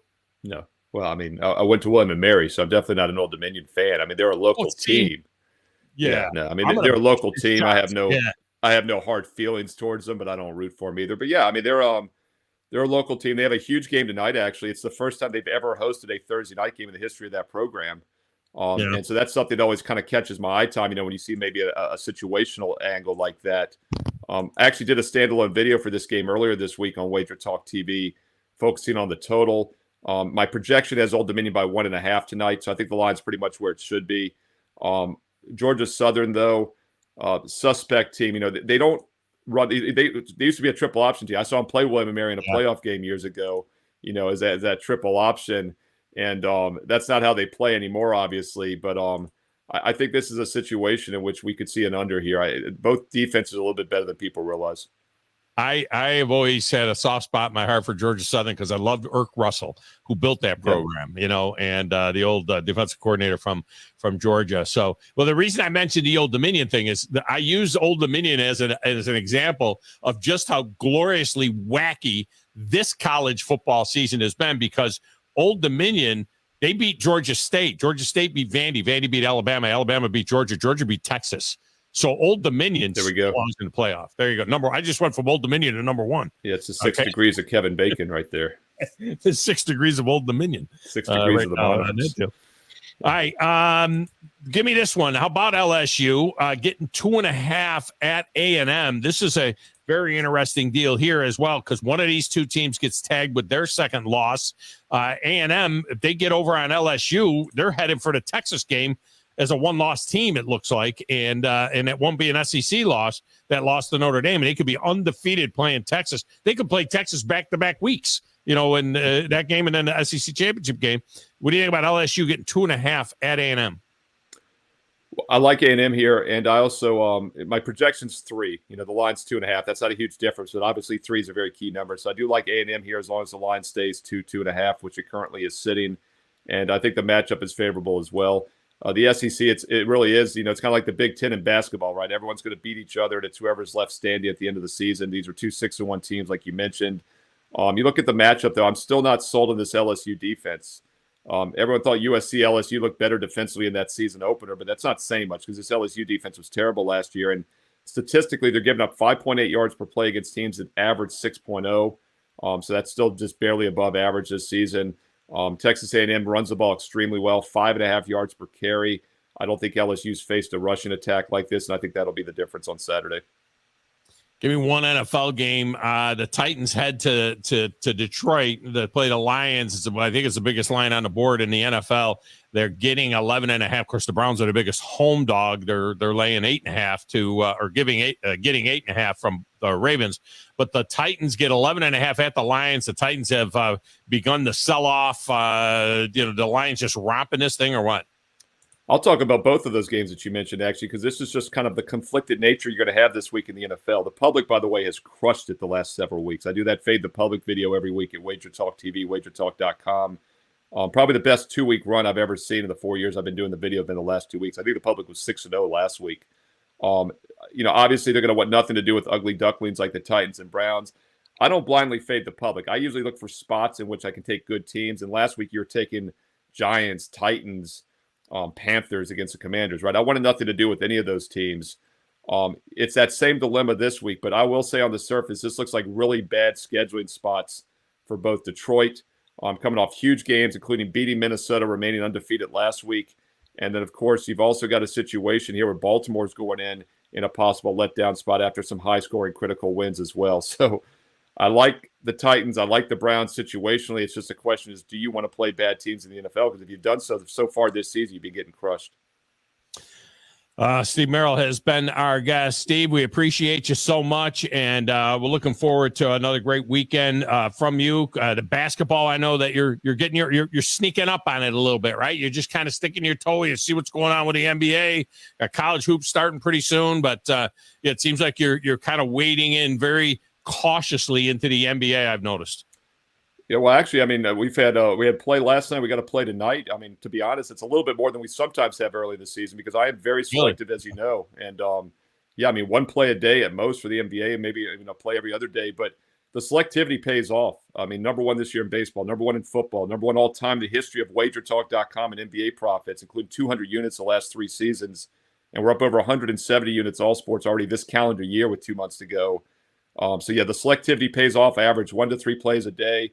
And right now we have not only the best bet in the late TNT game tonight, you can go check that out on my page, Steve Merril, wagertalk.com, but we also have a 30-day and a 365-day all-access special with special prices. And we also have free plays throughout the week. So check it out, Steve Merril, wagertalk.com, and also free play videos on Wager Talk TV on YouTube. I did raise my eyebrows. I saw tonight's play, and I raised my eyebrow, and I was like, and then I just played it. No, I love it. I love it when you don't necessarily think I'm like, really? I mean, you need to let me know when you think it's an obvious lock, because then I'm just going to cancel the play. So I need to know these things in advance. Yeah, right. The moto, the master of the obvious. I'm sure. How many? If you had to guess right now, how many of the first 4 World Series games do you think you'll have a play on? Because you got to be careful. Your clients want to play the World Series, but on the other hand, you can't be irresponsible with the picks. Yeah, I mean, we'll maybe have a play on 1 or 2 of them. I mean, we'll have to see the matchup. So I'm still looking at this game for tomorrow and Friday, and then of course we have to see the pitching rotations after that. But right. When you're up 170 units in all sports, it's pretty easy to pass and not force plays because you've done so well. And as you said, we've got NBA best bet tonight. I'm going to have 3 or 4 college football best bets Saturday, some NFL games Sunday. Like, it is nice when you don't have just baseball going because you just don't need to force anything. But yeah, the World Series does present opportunities. We'll probably have a best bet at some point.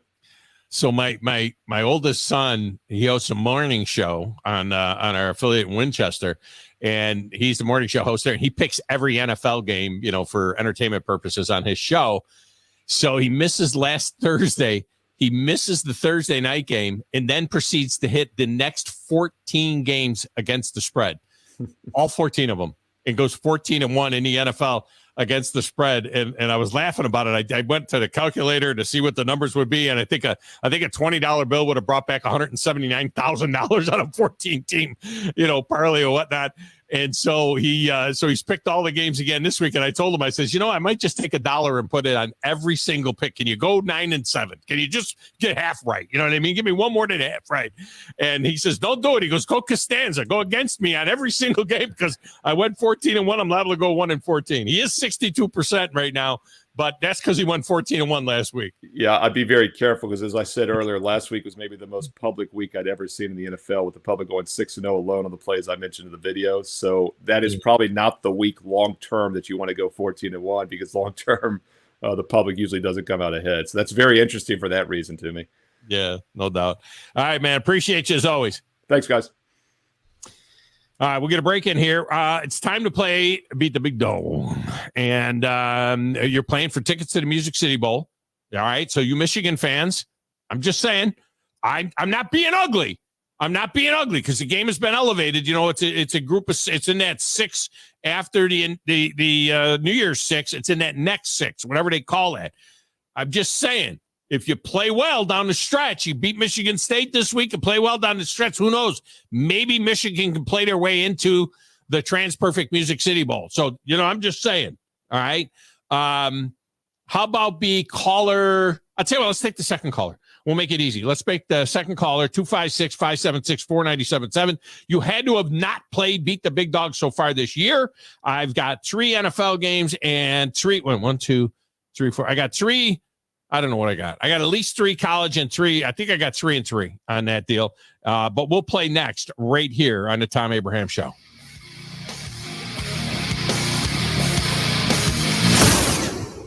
Tom Luganbill here for my friends at Woody Anderson Ford. Bobby White and his team take great pride in their service department, and you can see it the moment you walk into those beautiful new service lanes. And just like a championship team, they all work together to make sure your experience is second to none, whether you drive a Ford or not. Also, check out the gold certified pre-owned inventory at Woody Anderson Ford for great deals every day. Stop by and see them at Jordan and Sparkman, or at Woody Anderson of Madison on Hughes Road, or visit WoodyAndersonFord.com.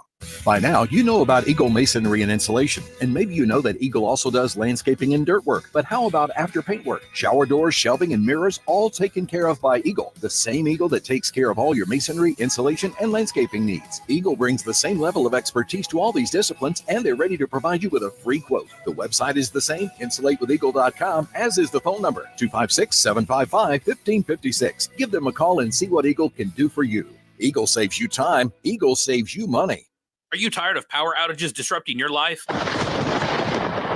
It's time for a Generac standby generator from Current Electrical. Storms may rage outside, but inside your family's powered up. So why choose Current Electrical for your generator needs? 1, we offer a wide range of models to suit every budgeted energy requirement. 2, our project managers handle every step of the process: power, gas, permitting, and inspections. 3, our certified technicians install your generator with precision, ensuring peace of mind. Don't wait for the next blackout. Call 256-880-1880 or visit us online at jetsuperstore.com. There's power in caring when it is put into action. Each year, our bankers serve on nonprofit boards, support our local educators, and volunteer with our hometown food bank. I'm Bobby Humphrey, Vice President of Business Development for Bryan Bank, and community service is just not a line item in our mission statement. It's who we are. Because after all, Alabama is our home too. That kind of commitment to community might not be what you would expect from a bank, but it's exactly what you can expect from us. Give us a call or stop by one of our 2 offices in the Huntsville area and experience unbeatable service and legendary results. Bryan Bank Equal Housing Lender, NMLS ID 2428943, member FDIC.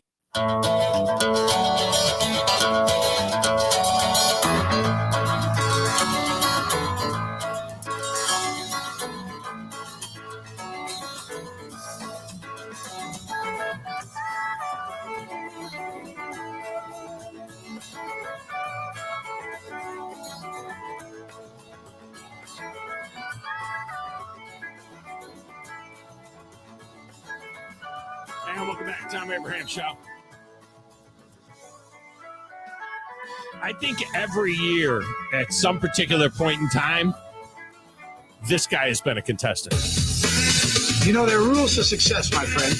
Rule number 1 is know what you know what you don't know, and know that I got to know everything you know as soon as you know it. Yeah, I think Badger Larry has played about every year in Beat the Big Dog. And we'll see if he's a lemon this time. I don't want him to be a lemon. He's usually pretty good at this stuff. So we'll see how that works out. Don't be a lemon. I don't know how to say this without sounding really rude, but you're a lemon. No, don't be a lemon.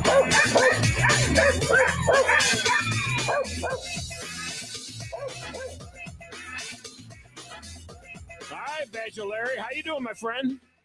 I'm doing good. And I might remind you that I've been to the Music City Bowl a time or 2 from you. Thank you.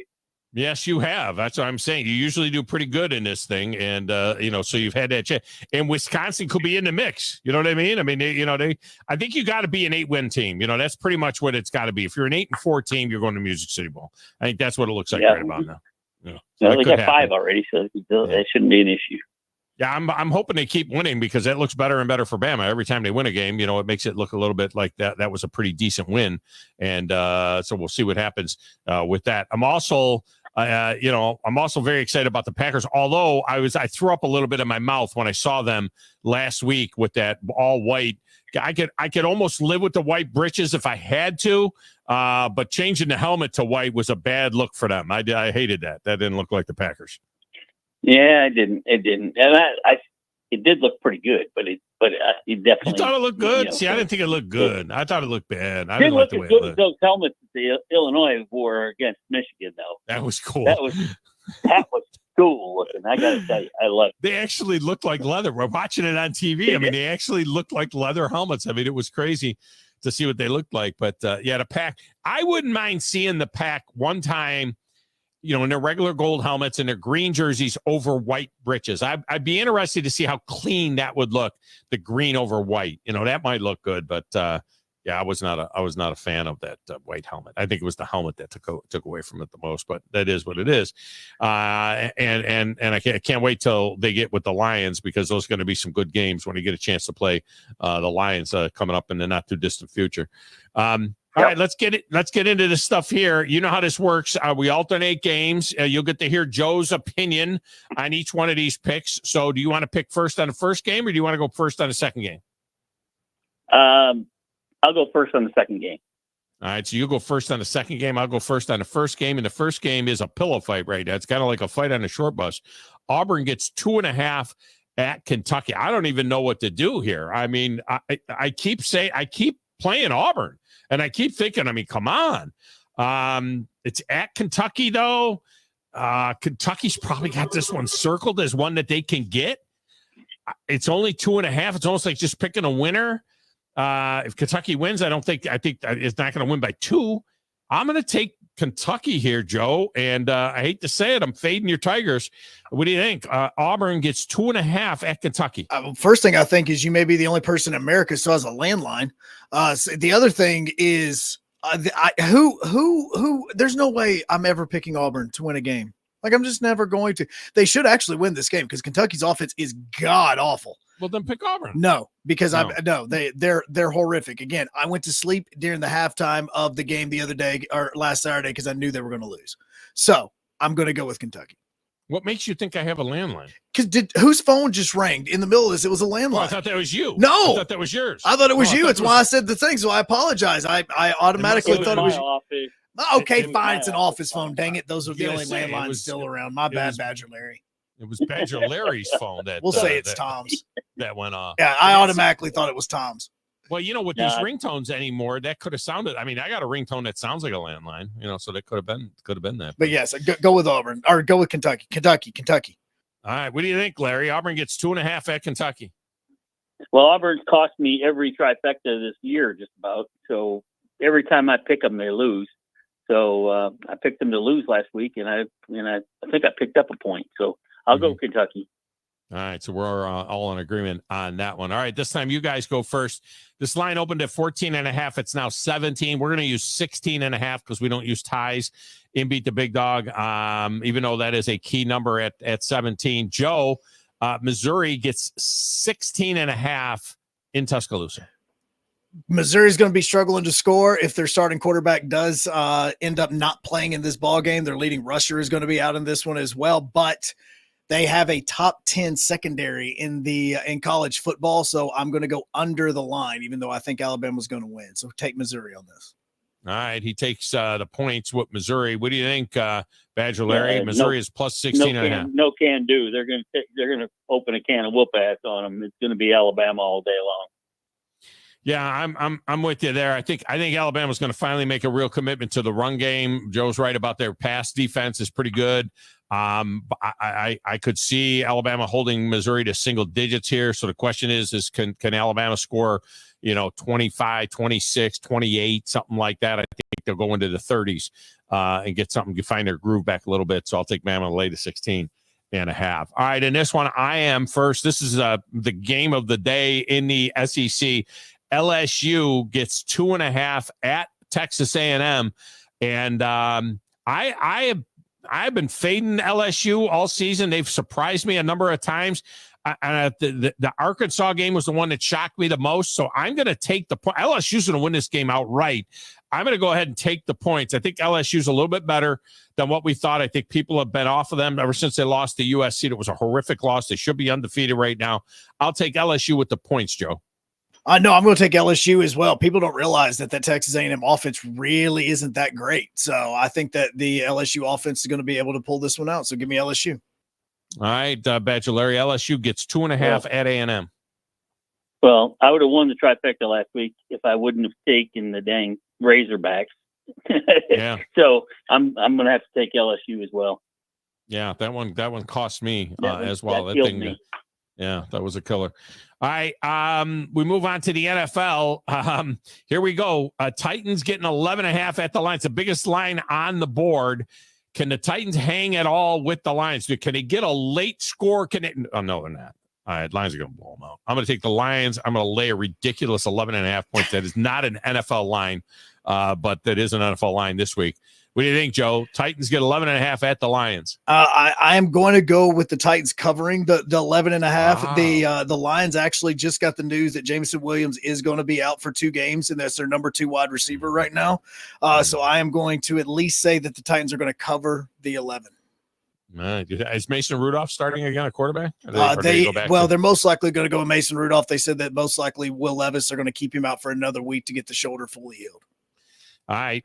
What do you think, Badger Larry? Titans get 11.5 at the Lions. Well, with Levis out, it makes me lean more towards the Titans. Yeah. Levis gives 14 points away. Yeah. Yeah.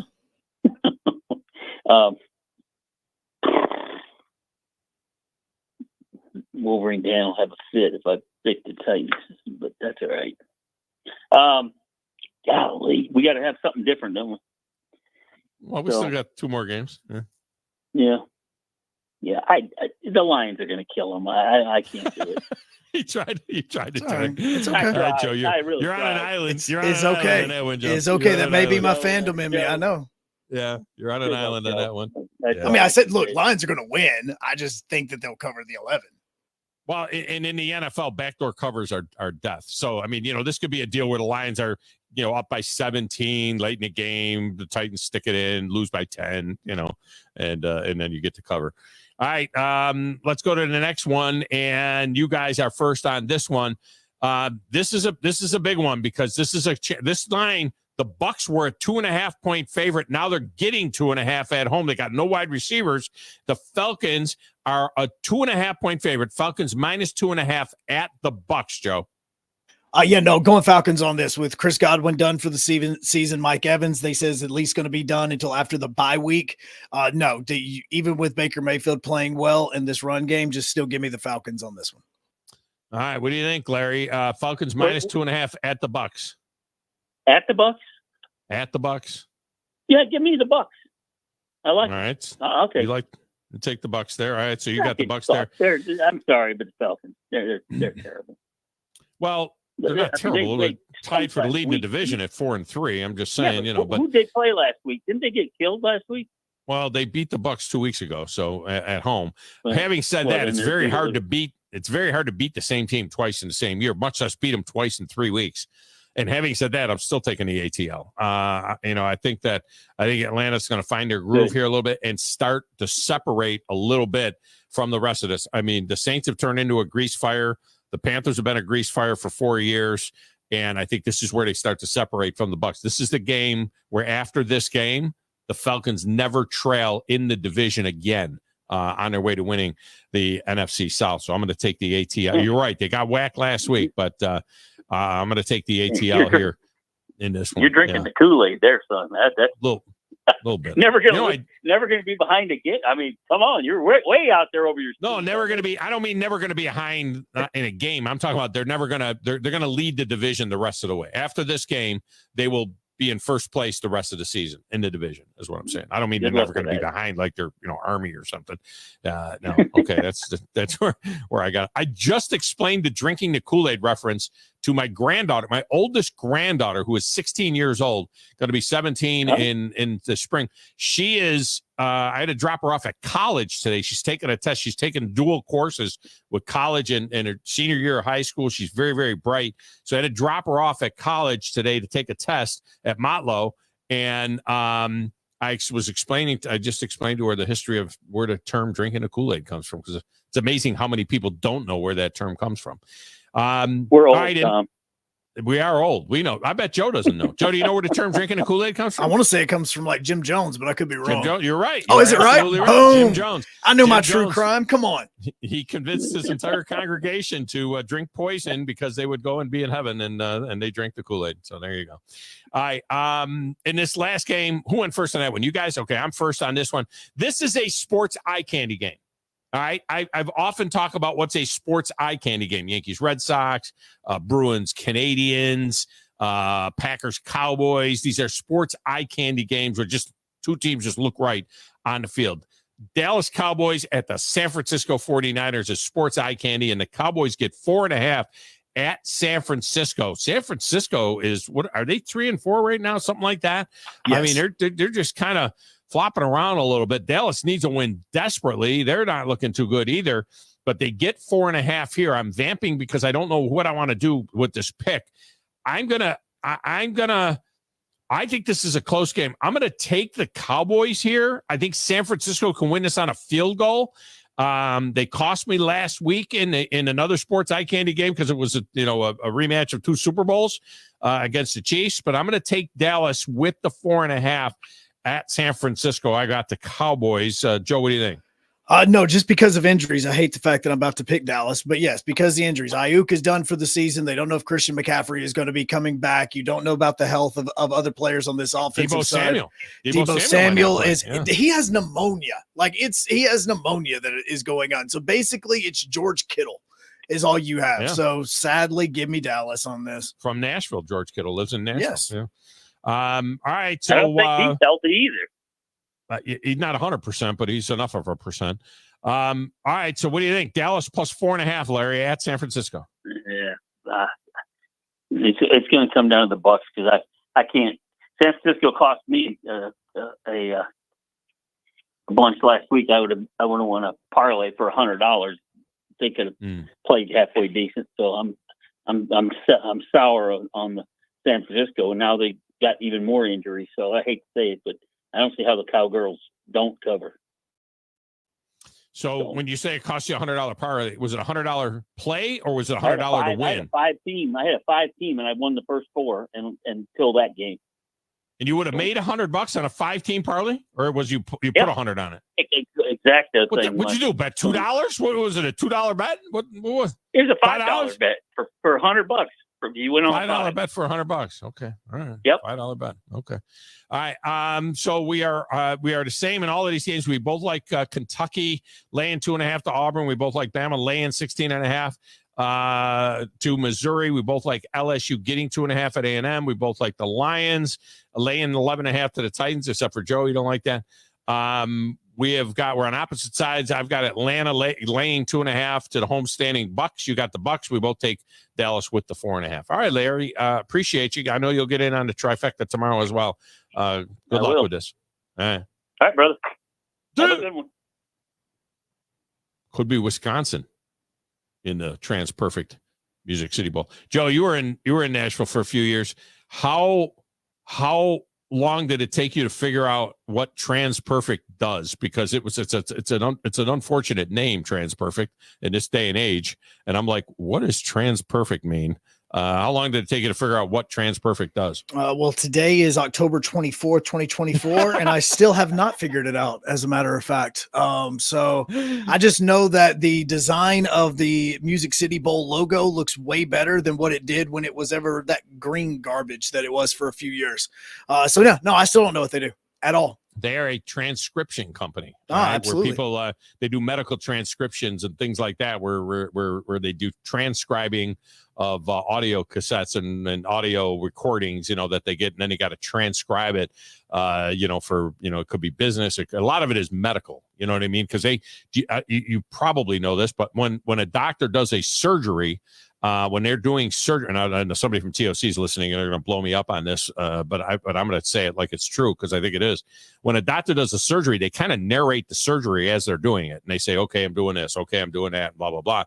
And it's all recorded. And then they take that recording and they send it to TransPerfect and they translate it into a written document so that they have a written document of what it was that the guy said. So that's what TransPerfect.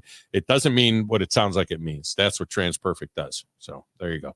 All right. We'll get a break in here. We will come back. We'll throw the phone lines open. We'll listen to Lynch and Grumpy bitch at me for not taking a phone call until an hour and 45 minutes into the show. It's all coming up right here on the Thom Abraham Show.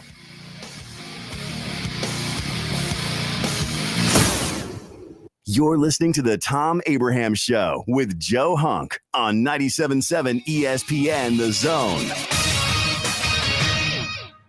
This is Brent Musburger's VSiN Action Update on 97.7 ESPN The Zone. This action update is brought to you by GBank. Earn cashback rewards on every eligible gaming transaction. VSiN.com/GBank.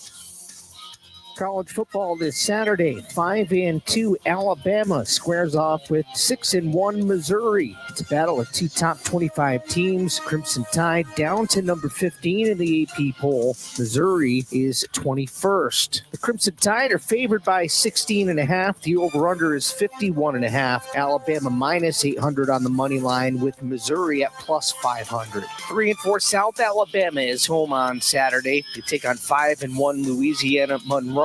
South Alabama by 7, over under 45.5. Auburn's a 2.5-point underdog, plus 115 at Kentucky. That's the VSiN Action Update on 97.7 ESPN The Zone. I'm Chuck Sanders. Football season and Bad Daddy's Burger Bar. The perfect combination of good times and great food. This season, score big with one of our chef-inspired expressions of pure burger amazingness. Our delicious burgers are made with premium Angus beef, and you can pair it with one of our signature cocktails or a cold craft beer from our huge selection. Bad Daddy's Burger Bar on the Parkway in Huntsville and our new location at Cliff Farm, Highway 72 in Madison. Our customers trust us not only to find the right hardware, but to advise them on the technology that makes them more efficient. My Next Level team researches and discovers real solutions. Check-in software, HR, digital signature, and workflow software. It saves you money immediately. We hold your hand and stay with you through the transition. We're taking our customers to the next level in business process automation. Not looking or feeling your best? No energy for the things you like to do? Ready to look and feel younger? Make your appointment at Advanced Life Clinic, one of the region's foremost destinations for patients interested in looking and feeling their best. Specializing in advanced laser treatments and weight loss, male and female rejuvenation to offset the effects of aging, and more. See how Advanced Life Clinic can help you enjoy your life again. Call 256-882-6555 or log on advancedlifeclinic.com. 1 in 3 adults in Here in America. North Alabama, barbecue is a part of what makes our home so special, and great barbecue from Lawler's makes it just that much better. Since 1978, Lawler's has been serving up their delicious barbecued pork, ribs, chicken, ham, and turkey for generations of family get-togethers. Recognized as the best barbecue joint in Alabama for 2 years in a row, Lawler's is thrilled to share their award-winning barbecue for your next family meal or catered event. Order online or stop by any one of their 14 area locations. Lawler's Barbecue, cooked slow, served fast. From the Fox 54 Weather Center, I'm Chief Meteorologist Jordan Dressman. Plenty of sunshine this afternoon. Temperatures climbing into the low and mid 80s. We only drop into the mid and upper 50s as we head into the overnight, early into your Friday morning, a warm Friday afternoon with plenty of sunshine. Temperatures climbing into the mid. In some cases, we could be talking about temperatures in the upper 80s. It is going to be a warm October night for Friday night football. Temperatures only drop into the upper 50s, lower 60s by the time we get to Saturday morning. I'm Chief Meteorologist Jordan Dressman on your home for ESPN Radio. This is Paul Feinbaum. Listen to me coming up today at 2. Now back to the Thom Abraham Show on 97.7 ESPN, The Zone. I'm right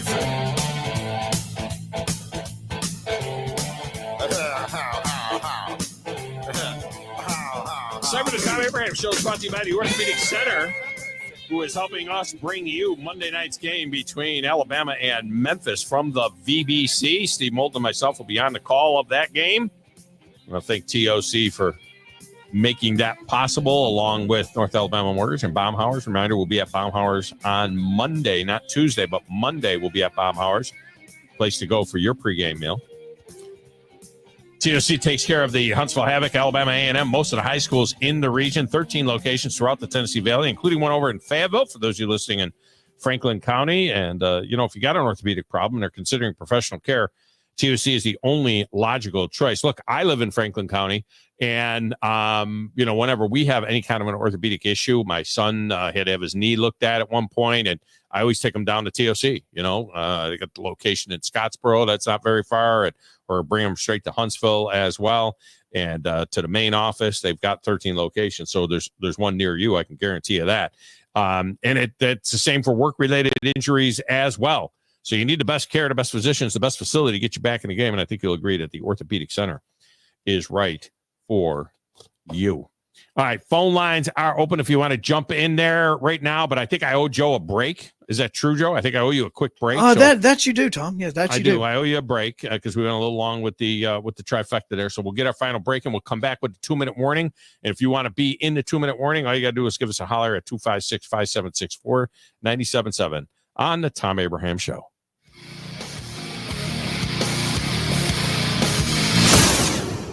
You're listening to the Thom Abraham Show with Joe Hunk on 97.7 ESPN The Zone. No representation is made that the quality of the legal services to be performed is greater than the quality of legal services performed by other lawyers. This is Wes Neighbors sitting here with Stan McDonald. Stan, tell everybody why you're the best damn dirt lawyer in North Alabama. Yes, Wes, at Jacob Title and the Stanton Law Firm. You know I'm a dirt lawyer, and a lot of our friends know that, which means we specialize in real estate. Now, if you own real estate or you're buying it or you're selling it, you need to do a closing. But a lot of times there's legal issues associated with that. We're a great group to talk to.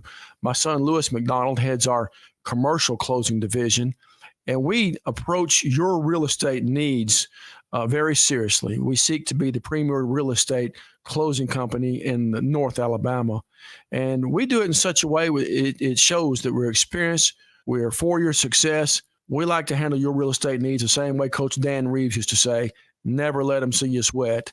And that's going to be to your benefit, too, when you visit us at Jacob Title and the Stanton Law Firm. Our website online is jacobtitle.com. You've got to experience Toyotathon at Bill Penny Toyota. They've got the selection with over 700 new Toyotas to choose from. And they've got the extras with Bill Penny perks and a 10-year unlimited warranty. So get on over to Bill Penny Toyota today and experience Toyotathon.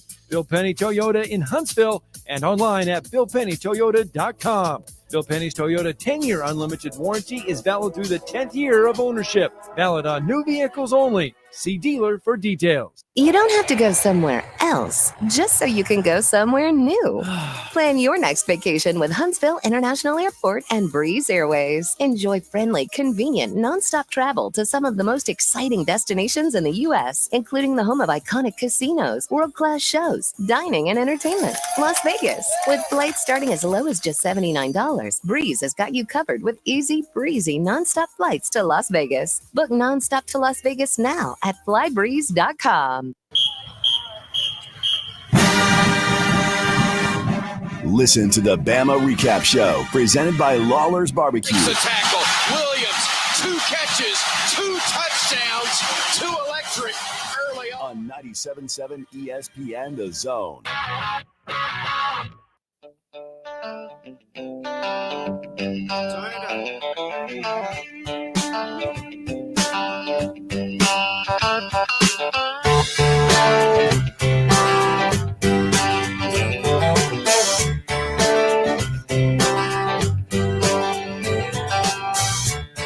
Warriors presented by Minuteman Press. Putting ink on paper and doing all your promotional items, it's Minuteman Press. All right, a couple of notes to get to. The Miami Hurricanes, look, if you're concerned about the playoff, the college football playoff, I mean, one of the things that you got to look at is, now that we're past the halfway point, is, what teams are going to be potentially undefeated going into conference championship games. What teams could have 1 loss or 2 losses, because, they're going to, with this college football playoff, even though there's probably 5 or 6 SEC teams that are worthy of being in that thing, they're not going to take 5 or 6 SEC teams. They're going to take teams that come out of some of these other conferences that have excellent records. And when you look at Miami, the Hurricanes are hosting Florida State this week. That used to be a big deal, but the Hurricanes are a 21-point favorite in this one. Okay. You remember when Miami and Florida State got to the ACC, they used to play each other on Labor Day weekend every week or every season. In the first 3 seasons they did that, they were both ranked in the top 15 when they played it. This was a big deal. When I first got to Florida in 01 and was down there, I mean, this was a thing, man. I mean, Florida State, Miami were in the top 5 every year, it seemed like, in the 90s and into the 2000s. So having said that, Miami's going to house Florida State this week. And when you look at Miami's schedule, they have a very good chance of going 12-0 without playing a ranked team. Until they get to the ACC championship game, at which they would play Clemson. Now, Clemson got hammered by Georgia week 1, but Clemson hasn't played a ranked team yet since then either. And the only ranked team Clemson has on their schedule is Pitt, who's at number 19 right now. And Pitt's undefeated. So what happens if Clemson goes 11-1 ACC championship game? Miami goes 12-0, never played a ranked team. Miami plays Clemson in the ACC championship game. Clemson wins that game. They're both 1-loss team, both 12-1. It's going to be a hell of a lot of pressure to take Miami at 12-1, having not beaten a ranked team the entire season. And then you say, well, how many teams in the SEC, if they played that schedule, would be unbeaten as well. Will be unbeaten as well. So those are the types of things that you're going to have to be very, very cognizant of as this thing unfolds, as the season unfolds. A couple of NFL notes. I promised you a little bit of minutia. A couple of NFL notes that are sitting in front of me. Remember when Josh Allen was a turnover machine early in his career? Joe, you remember this? Or Josh Allen's first couple of years in the NFL? I mean, he was turning the ball over like crazy. Yeah, it's part of the reason the Bills didn't go to the Super Bowl a couple of times. So far this season now, he has thrown 12 touchdown passes and no interceptions on 189 pass attempts, and he's the only player in the league that hasn't thrown an interception. Josh Allen. Yeah, one of those touchdown passes was to a guy that didn't even know the route he was running. And he still hit him for a TD. And he still hit him because Keon Coleman had to let Amari Cooper know what the route was, and Amari ran it and scored the touchdown. So Josh Allen had not thrown an interception yet this year. Only one in the NFL with at least 100 pass attempts. Also this year, this could be the third season in NFL history where 3 rookie quarterbacks have 5 or more wins. It could happen this year. The only other times it's happened is in 2012, Robert Griffin III flamed out after the injury. Andrew Luck decided he really didn't like football. Ryan Tannehill, as a rookie with Miami, ended up having a nice run with the Titans. Brandon Weeden, are you freaking kidding me? But yeah, won 6 or 7 games with the Browns his rookie year. And Russell Wilson. The only other year was 2018. Joe, would you hazard a guess the 3 quarterbacks in 2018 that were rookies that won at least 5 games? I'm trying to think of who was pretty rookies. recent. Yeah, I'm trying to remember who was a rookie in 2018. One of them we just mentioned. Yeah, I'm out. Josh Allen. All right. So Josh Allen, Lamar Jackson, and Baker Mayfield. So it could happen this year. Caleb Williams and Bo Nix and Jaden Daniel. It's going to happen. We'll see. Some midweek minutia on the NFL. All right, we'll have a Friday trifecta for you. Pretty salty one tomorrow. In the meantime, the Paul Feinbaum Show is coming up. Joe did an excellent job mixing the show. I'm your host, Thom Abraham. Have a great day, everybody.